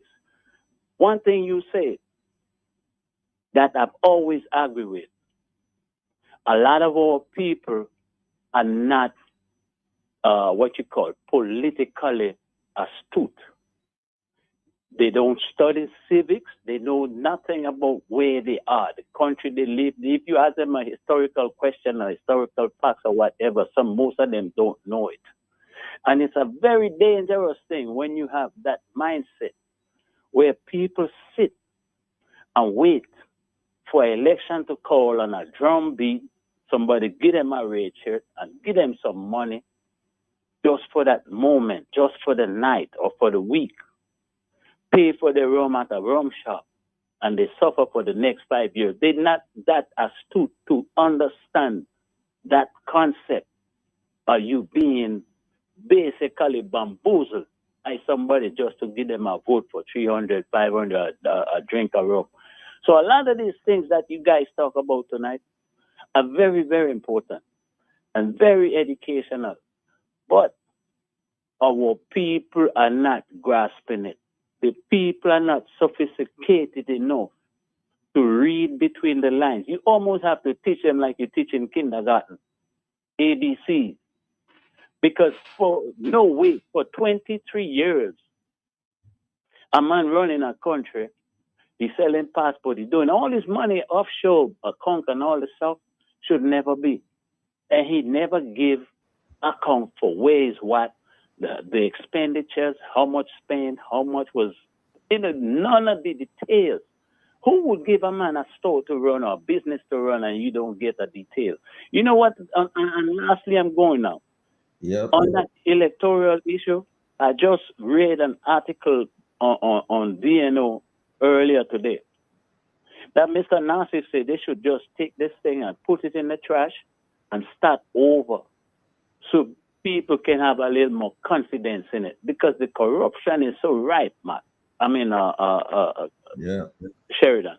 Yeah. Most of what's taking place in the country, people just see it as corruption on a daily basis. Look at the disaster that we have, and it's all part of corruption. No EIEs, no tests, no nothing. Everything is done by one man, and to hell with the law. No law, no constitution. Alvin repeated it again for you earlier tonight. Mr. Well, Alvin, let me tell you who said it. all Bruce right. Bell Scary. Thanks a All right? lot. Thanks a lot. You're running out of time here. I want to ask Mr. Crispin Gregoire to answer the question that you posed to him. So thanks a lot for that call. That's a wonderful comments here tonight. Crispin, you can comment on the caller's question there a while ago, but I mean, I just wanted to put it this way to you: there's lots of bright people in the opposition, right? Plenty of bright people, and the question is, are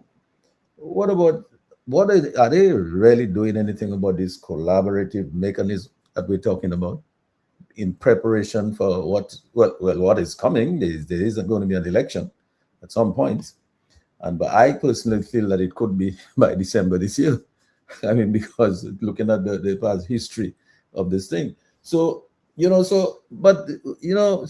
raised the question of what unifies the people, what equalizes the people. I mean, the people have common problems. I mean, the cost of living, the cost of groceries, the cost of gas for the car, the cost of electricity, the cost of healthcare, the cost of all of those things. That these people are living those things on a day-to-day basis, and they really cannot cope.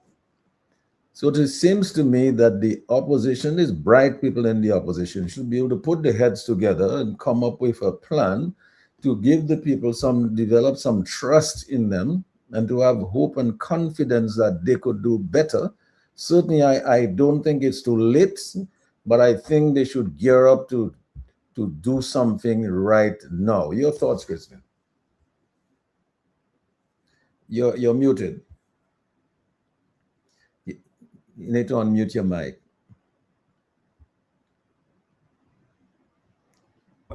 Yeah, sorry about that. I'm sorry that I was muted. Okay. The caller raised a good question. I'd simply say to the caller, on the political system that we have, here's what I see as problematic. First of all, we have a system called first past the post, and you can literally win an election with one vote.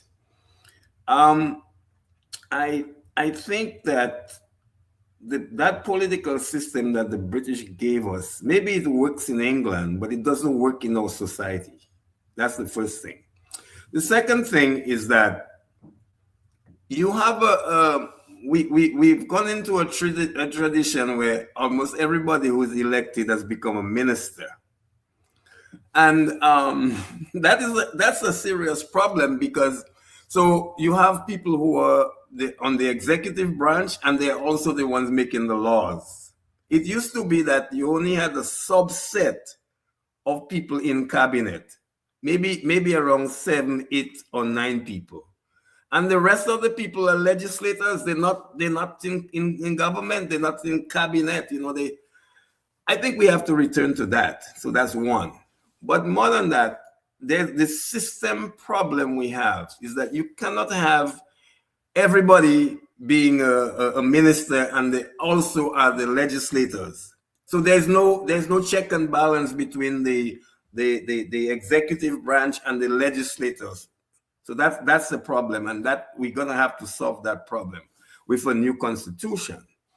I would like to see a situation where people who are elected, they're elected to parliament, and we move to a new constitution where we have an executive president, right? An executive president who picks a cabinet of his own choosing, of the best minds, to run that government.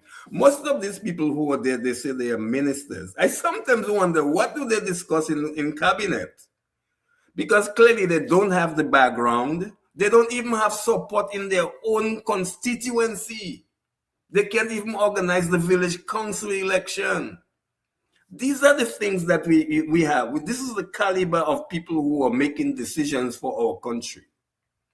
So I would like to see a separation where the cabinet is made up of people who are professionals, and you don't perform, you're fired. It's not based on whether you are elected.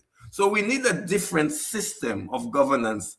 And I'm just saying that what the British left us is not working, and it's leading to a dictatorship of a party. There's always that risk. There was always that risk going back to 1978 when we became independent. And we changed. The good thing that happened along the way, we had politicians, leaders who retired in politics. But currently there does not have any interest in retirement. He thinks that because of his age, but he doesn't realize that he's been there for 20-something years. First of all, he's mentally tired. He's run out of ideas. The same old. The bad image we have abroad. I mean, Dominica has a serious image problem abroad. And that's an F mark for a government if your image abroad is in tatters, as it is for this government. And then the second thing is that you have a ceremonial president. To me, having a ceremonial president, what is that really doing for Dominica, first of all? And then we've not implemented a core part of the Constitution, which is an ombudsperson for the checks and balances on this government, on any government. You got to have that in place. The account goes back to Simeon's point, accountability. So really, our system is half-baked, if you will.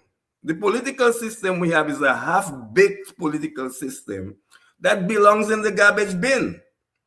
Now, here's the other thing that really concerned me, and I have to comment on it, and that is the electoral reform.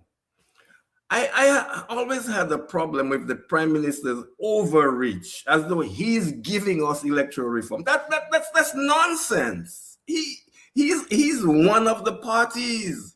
He's one of the political parties. He happens to be the head. You can't decide for us, the Dominican people, you're giving us electoral reform. No, this has to be a participatory process.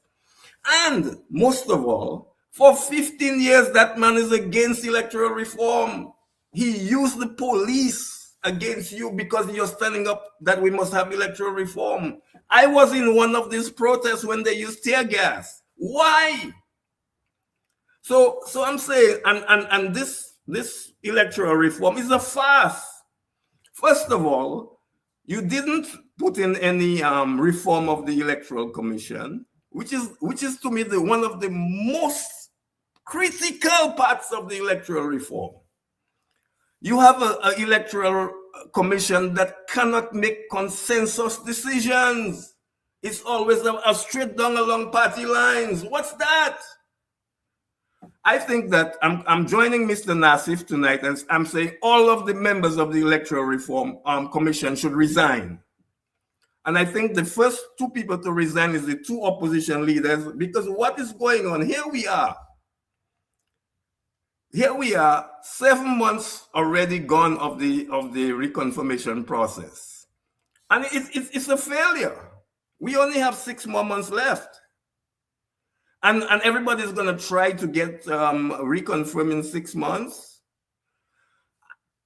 It's deliberate. This was a deliberate strategy by the Roosevelt Skerrit administration to stymie the whole reform process by not doing the reforms. Give a semblance they're doing the reforms, and the reforms, they are meaningless. I mean, in 3 months, you could have registered everybody in the country and have a new voters list. So we could have had a new voters list in 1 quarter.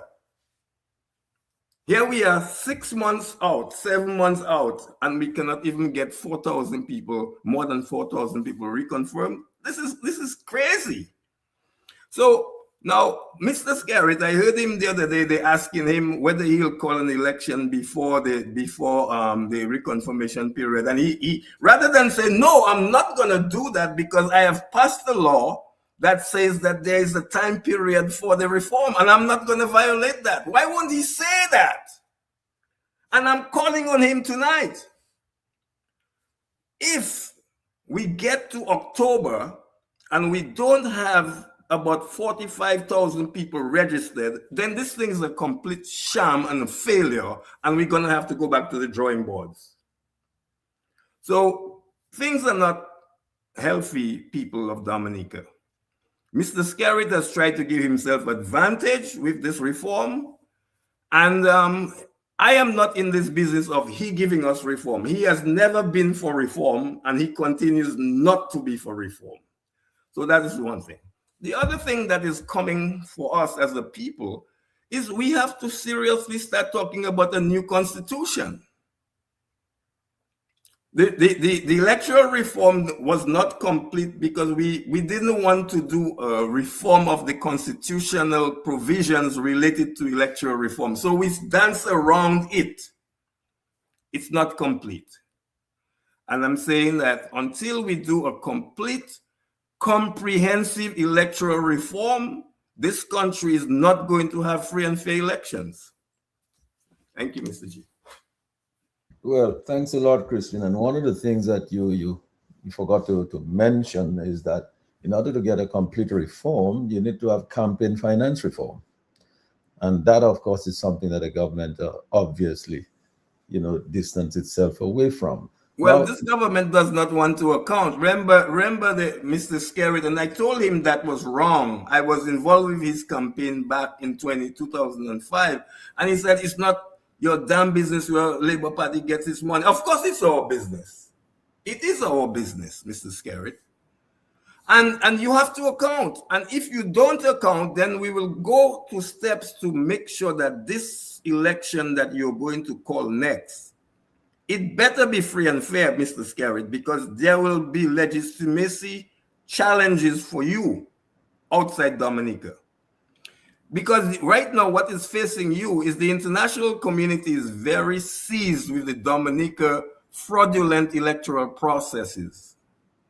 And if you were to call another election and it's fraudulent, I don't think the international community is going to embrace the result of that election. And that is what you need to factor in your head. The second thing, and that I'm saying that to the Labour Party, which I used to be part of, which I'm not. I'm an independent now. I don't belong to any political party. And that is, if we decide that the next election is going to be spending big money and you not accounting where that money comes from, Mr. Skerritt, I think you're beginning to dig yourself into a box. I am saying that this election, there will be greater international scrutiny of what happens with the result of that election and the process in Dominica. Thank you. Yeah, thanks a lot, Crispin. The time is has a way of just running out on us on this program. Simeon, I would like to give you an opportunity to make your last, well, not the final word, but to make your last contribution, and then I'll go around the table and take everybody's final remarks for tonight. So your further contribution to the topic of tonight, Simeon. You need to, yeah.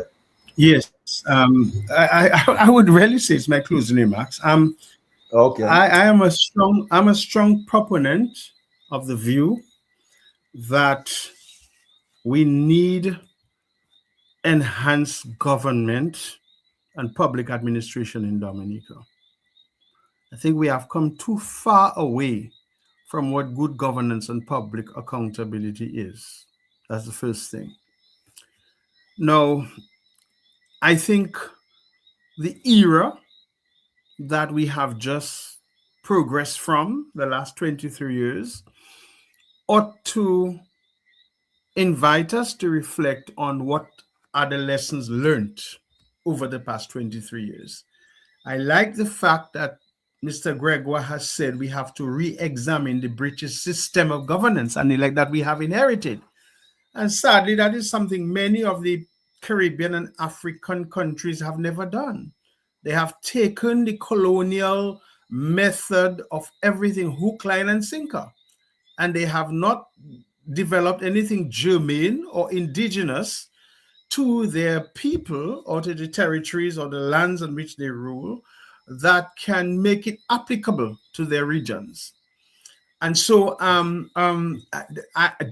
I have said over and over and over that we have to critically re-examine how we govern this country, Dominica. And we have to look very closely, just in ending, and I think if I want to say that's the lessons learned, I think we have to look very critically at the reform of local government and the reform of national government. I think I've said it before. I think, one, we need to reduce the number of constituencies in Dominica. That's the first thing. There are constituencies in Dominica with 700 voters, 800 voters.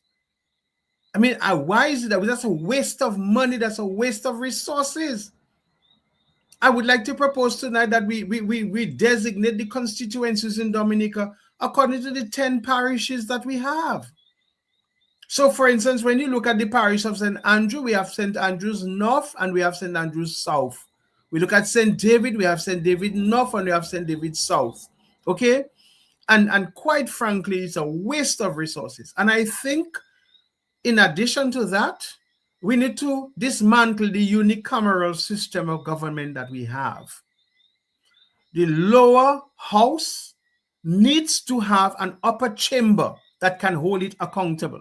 I don't know if you want to call it Senate. I don't know what we want to call it. We can call it the CASIC or whatever, if you want to give it a name.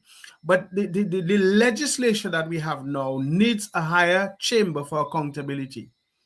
And I think we can reduce those constituencies in Dominica back to 12 or 13 by what I'm seeing, because the population of Dominica is decreasing, number one. Okay? And too many of those constituencies, how can you have somebody sitting in the House of Assembly representing 500 people? Does that make any sense? And getting a salary of $7,000 and a ministry, it just doesn't make any sense. I also think that we need to put into the Constitution the ministries of government. Any next government must decide, because you know something, Mr. Gregor, we have more ministries in Dominica than the United States of America, and the United Kingdom. Can you imagine that? Well, we used to have we used to have 11 constituencies at one time, I think. Well, fine, but we have more ministries in Dominica than the United Kingdom and France and the United States. There are more ministers. Okay, and that is sad. That is a gross, how you call it now, abuse of privilege and power and authority. And so I think if we devolve government of Dominica into local government, where we have something called municipalities, where we have a wider geographical area being locally governed with one parliamentary representative, I think we have greater governmental accountability. And I think if we are to transition to better governance in Dominica, we have to look at reform of government in Dominican administration. And we need to separate the powers so we can have greater accountability. Never again in the history of Dominica must we have a government that think that it has absolute and total power. And I would like to rest that there tonight. So I think in closing, I want to say finally that, honest to God, I'm heartbroken sometimes, when I speak to Dominicans. And every time I had the opportunity to just, yesterday I was with a group of about 13 different people. And it just saddens me to think that out of the 13, not one person could express hope in Dominica. And it's just sad. It's just sad. On top of the fact that we have a group of, many of our young people in Dominica have known one government and think that is the status quo we have now is the ideal. Strange enough. And with a deepening lack of a sense of history, where we have come from. You have to be repeatedly telling people in Dominica, this is how things were, and educating and informing them about Dominica. Because we have, I think so I think it is sad. It's very sad. It saddens me. Most of my interactions, and I'll say that 2 weeks ago again, I had the opportunity to dialogue with some young people from a group of people from the north, and the situation isn't bright. People are not hopeful in Dominica. And that is very sad. It saddens me. And we have to be very concerned about that. And I think the only way we can turn that tide around is ensuring that, and the word accountability comes in, that we have to give our people a certain sense of hope, and we have to rebuild the trust of Dominicans into the system. How are we going to do that? I think we have to work collaboratively, not in unison, not in this kind of unity thing of people just coming together for the sake of coming together. We have to understand the risks that are at hand, the stakes that are before us. And our best of minds, our brightest of individuals, the best of our well-meaning Dominicans have to come together and say that we have to rescue Dominica, and we have to continuously make a broad appeal to as many Dominicans as possible in all walks of life to begin to pay attention to what is happening and to speak up, to participate, to become involved, and to, above all, influence, so that we can stem the tide of that very negative direction that Dominica is going. I don't want to look like it's gloom and doom, but I think the bright prospects of Dominica, that has become latent in terms of our culture and our agriculture, our young people. The bright minds of Dominica, the intellectuals have been cast aside, the professionals who have been silenced, okay? The young people and the young men in Dominica sitting on the block with no hope and limited aspirations. I think we need to give them that sense of hope and then come together so that and we can write a new narrative, and we can tell a new story and give Dominica a new direction. Thank you, Simeon, for that. Alex, like I said before, I think the future of Dominica can be bright. There's enough brains, a lot of bright people in the opposition out there, a lot of bright people in the private sector, at home in Dominica and abroad in the diaspora, who can bring a lot of ideas to the table and make Dominica, what it once was, on the path that it was trending in the past. And your final remarks, Alex? Yeah, well, thanks. Very, very, very fruitful conversation with the team, the panel. I would like to end by saying that there are gatekeepers in the Dominican political system, elites on both sides, in the opposition and also in the incumbency. And I used to see gatekeeping as standard bearing, but a professor friend of mine told me gatekeeping is also keeping people out of the system. And I think on both sides, the people who have been in politics have been trying to keep the new people out. Anyone else who tries to get in, you are boxed out because that's not a field that you should get in. I think the gatekeepers must be open-minded about the new players who want to play a part, because the status quo gatekeepers of Dominicans' opposition politics will not do in this current era. You have to find a way to work with new talent. That is one. Two, a lot of what Simeon talked about needs to be done, can be done, but the government must change. So you see the electoral reform, you see the constitutional review that Crispin spoke about so eloquently, Crispin's idea of a government that can check itself. This idea of the Westminster system that has been placed on us by the former colonial masters is not working. Crispin is 100% right. But this is not going to change until some people who are fresh in ideas and mind come together and change it. So a new government can offer that as something that we can do. And that would be a good selling point for Dominicans moving forward, because Dominicans just want to see something new, a new idea for a new kind of Dominica. So Crispin is on the money in terms of what has to happen. He's correct about the people who are elected to parliament are policymakers and legislators. That's crazy. That is crazy. Simeon is also correct that we have more ministers than America. America has 15 cabinet members. How many we have? 20, how many? And see, America's, it's chalk and cheese. So we really have to get serious. And I see Crispin, I see Alvin, I see Simeon, I see Lambi, I see Sherwin, I see Mr. G. The idea that we can sell a new package for our country moving forward can be a very exciting package. where if you vote for us, if you put that team in office, here's what we're going to be doing in the first 5 years, second 5 years, for the next 15 years, next 20 years. We have to offer a package of hope. And lastly, before I leave, let me big up my partner, IP, who had me in stitches a while ago. IP is, one of our brighter minds. And he sent me a little quote in terms of the reform, not the reconfirmation. In fact, he sent me an ad. I don't have enough time to read the ad, IP, but I want to big you up. I want to salute you for what you're doing, especially with the work in Desbois and Nassau Fontaine. Keep on doing it. And on your behalf, I'm going to ask Dominicans to please reconfirm. I believe Alvin said it. The people who are reconfirming are not reconfirming for Labour or for workers or for any party. You're confirming to be an elector. And Alvin is right. Anybody can change their mind about voting for a party at any time. So let the people who are identified as Labour reconfirm. Just sell your package to them. Hopefully they will vote for you in the future. You don't catch flies with lines. You find a way to catch them, to coax them to come to your side. And yes, there should be a full-out campaign about having people reconfirmed.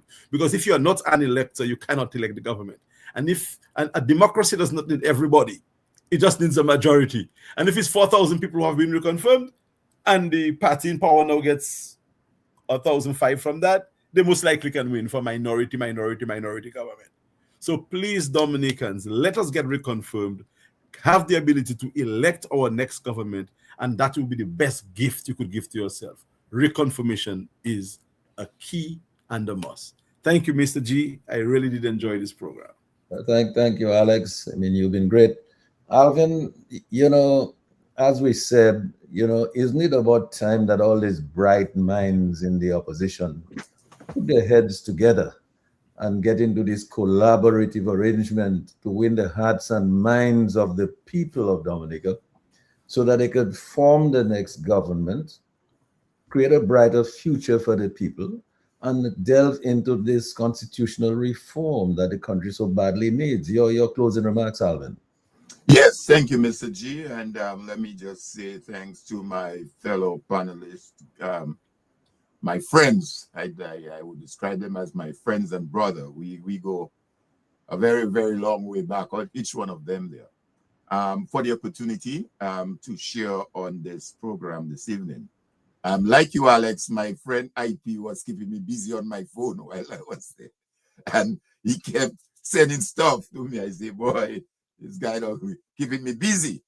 But let me end by saying, though, that there is hope.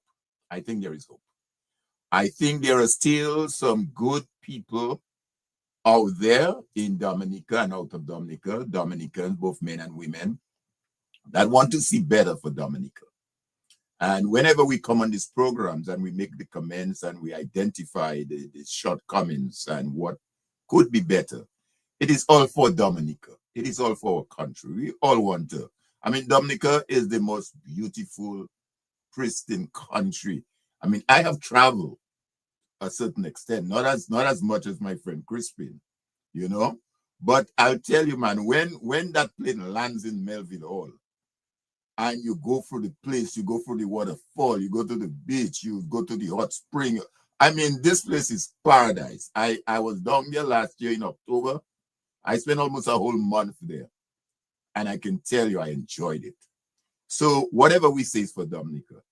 I still feel that there are a number of persons out there, both in the service, the public service, and outside the public service, that can lend their voice to what's happening. I think there are a number of senior public officers that must use the information that are at their disposal and speak up. Now is the time to speak up, for it might be too late. I think there are a number of good persons out there who are already doing that. We see persons like the young Brisbane lady and IP and Gary and notwithstanding what Jerry Brisbane went through, he's still speaking up for his country. We see the Annie Edwards. We saw recently the former planning head of planning, Miss Lingford, I think it was, speaking up. So, as I said, there are a number of good people out there that need to, who are speaking, and more need to step forward. I I believe that we can embark upon a civic collaboration campaign or effort, civic in its broad context. While I don't want to sit here and suggest to any group of persons what approach that may be taken, but for example, when and if an election is called, it should be a clear two-man race in a constituency. Somebody from the Labour Party and a person from the broad, wide civic collaboration. Let's say two candidates. Let's say two candidates. Two candidates. Yes. No, not two man. Okay. Okay. You're right. You're right on that. I have to be careful with that. Thanks, Alex. A two-man race that should be encouraged. And that is the kind of conversation we have to have. Because I am convinced, Mr. G, I am convinced that in a two-man race, in an election, whether it's next month, whether it's December, whether it's next year, I think that Labour Party can be defeated in a two-man race. Because you need You mean a two-candidate race? A two-candidate race, yeah. A two-candidate. Man, why am I so being discriminative, no boy? Them women gonna kill me tomorrow, you know. Don't put that on cue, you know. Don't put that on cue, please. A two-candidate race. Please don't put that on cue.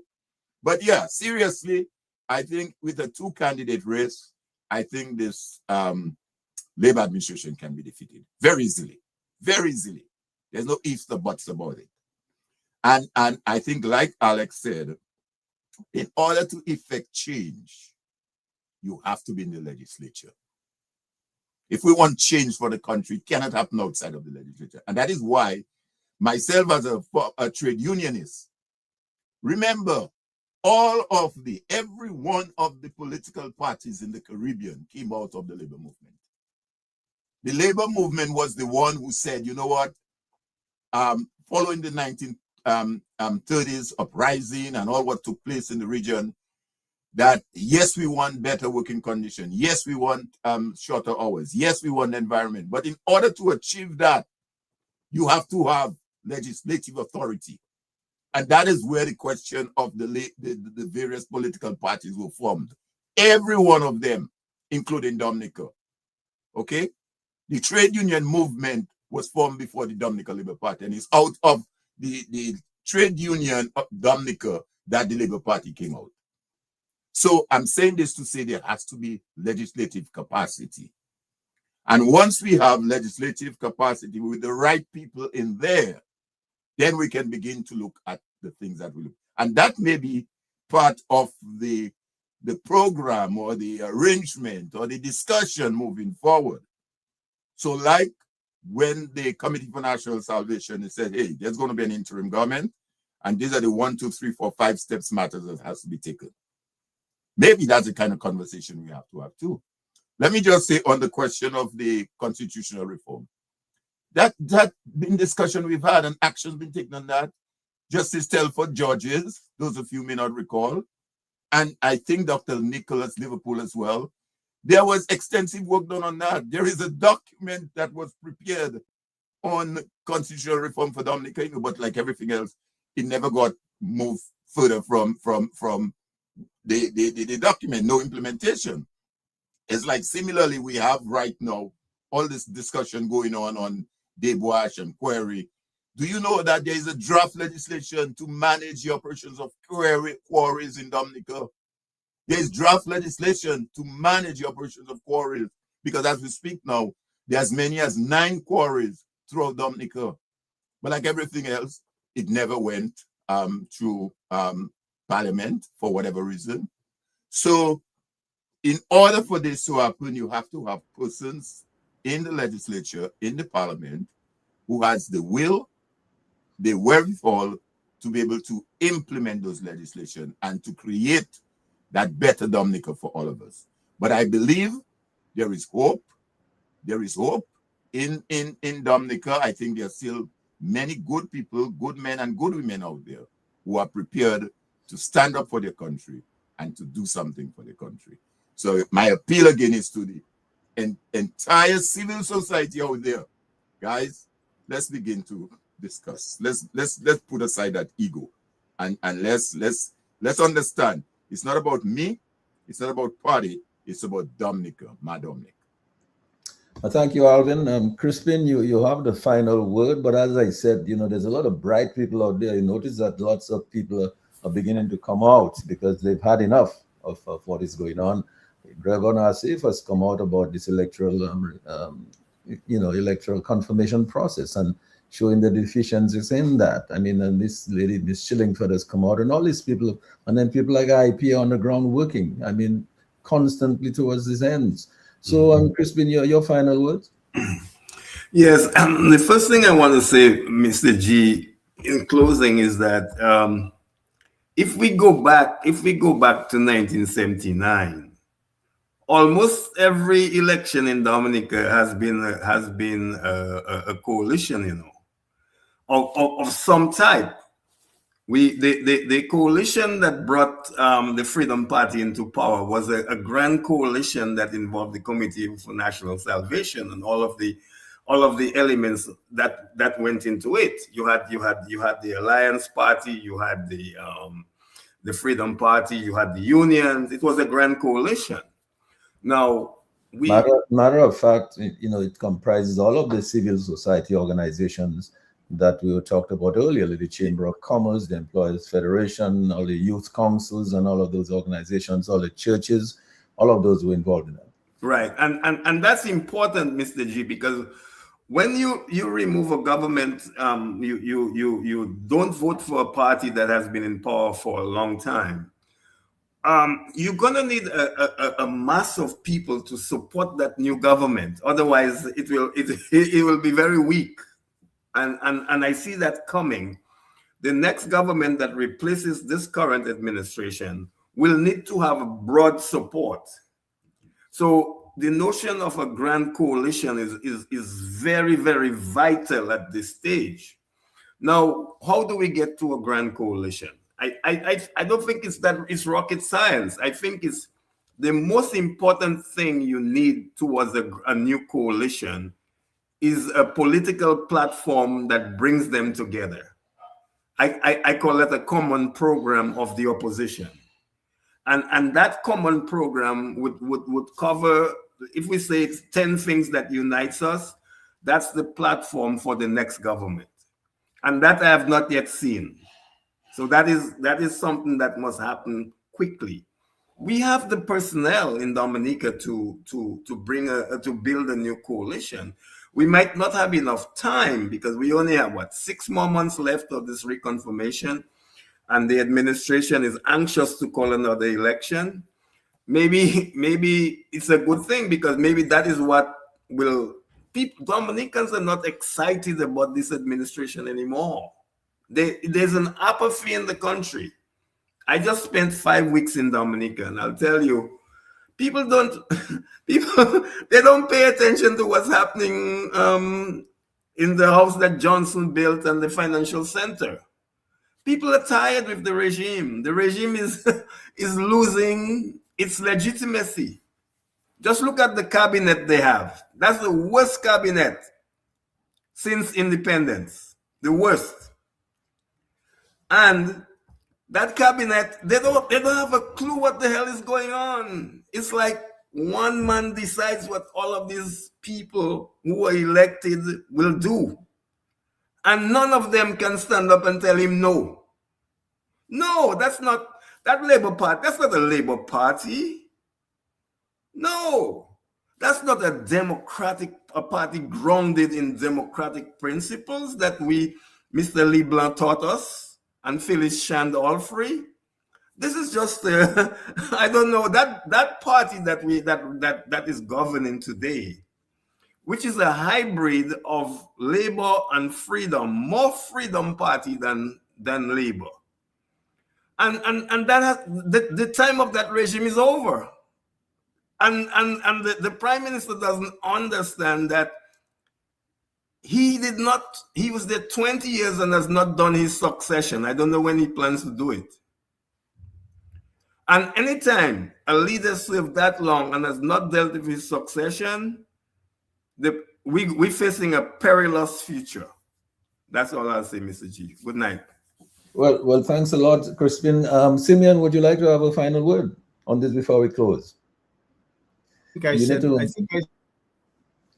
Or did you make your final closing remarks? But your mic is muted. Yes. Yeah, I think I said my final word already, except to wish the fellow panelists good night, and to let me just honestly and sincerely ask Dominicans to keep the people in the Kalinago territory in their prayers tonight. Yeah, as I go to bed tonight, I've been speaking to some people. I spoke to some teachers today, some distant friends and church people and everything, and all isn't well there, and the people are sleeping, very concerned and in fear. So let's keep them in our prayers and in our thoughts. Very true. Yes, certainly we need to keep them in our prayers and in our thoughts, not just tonight, but in the coming days ahead. Well, gentlemen, just left for me to thank you so much for being on this panel tonight, and to thank so much the people who are listening to us on the radio, in their vehicles, on the internet, on their cell phones, and who are watching us and viewing us on YouTube. Thank you so much for staying with us throughout the night. And thank you, Lambi. Thank you, Sherwin. Thank you, Alex. Thank you, Simeon. Thank you, Crispin. Thank you, Alvin, being so gracious to be on the panel here tonight and to share all your words of wisdom with us. So that's all I have left to say. Just a very pleasant good night to everybody. Take care, everybody. Yes. Good night, Mr. J. Thanks, guys. All right. Yeah.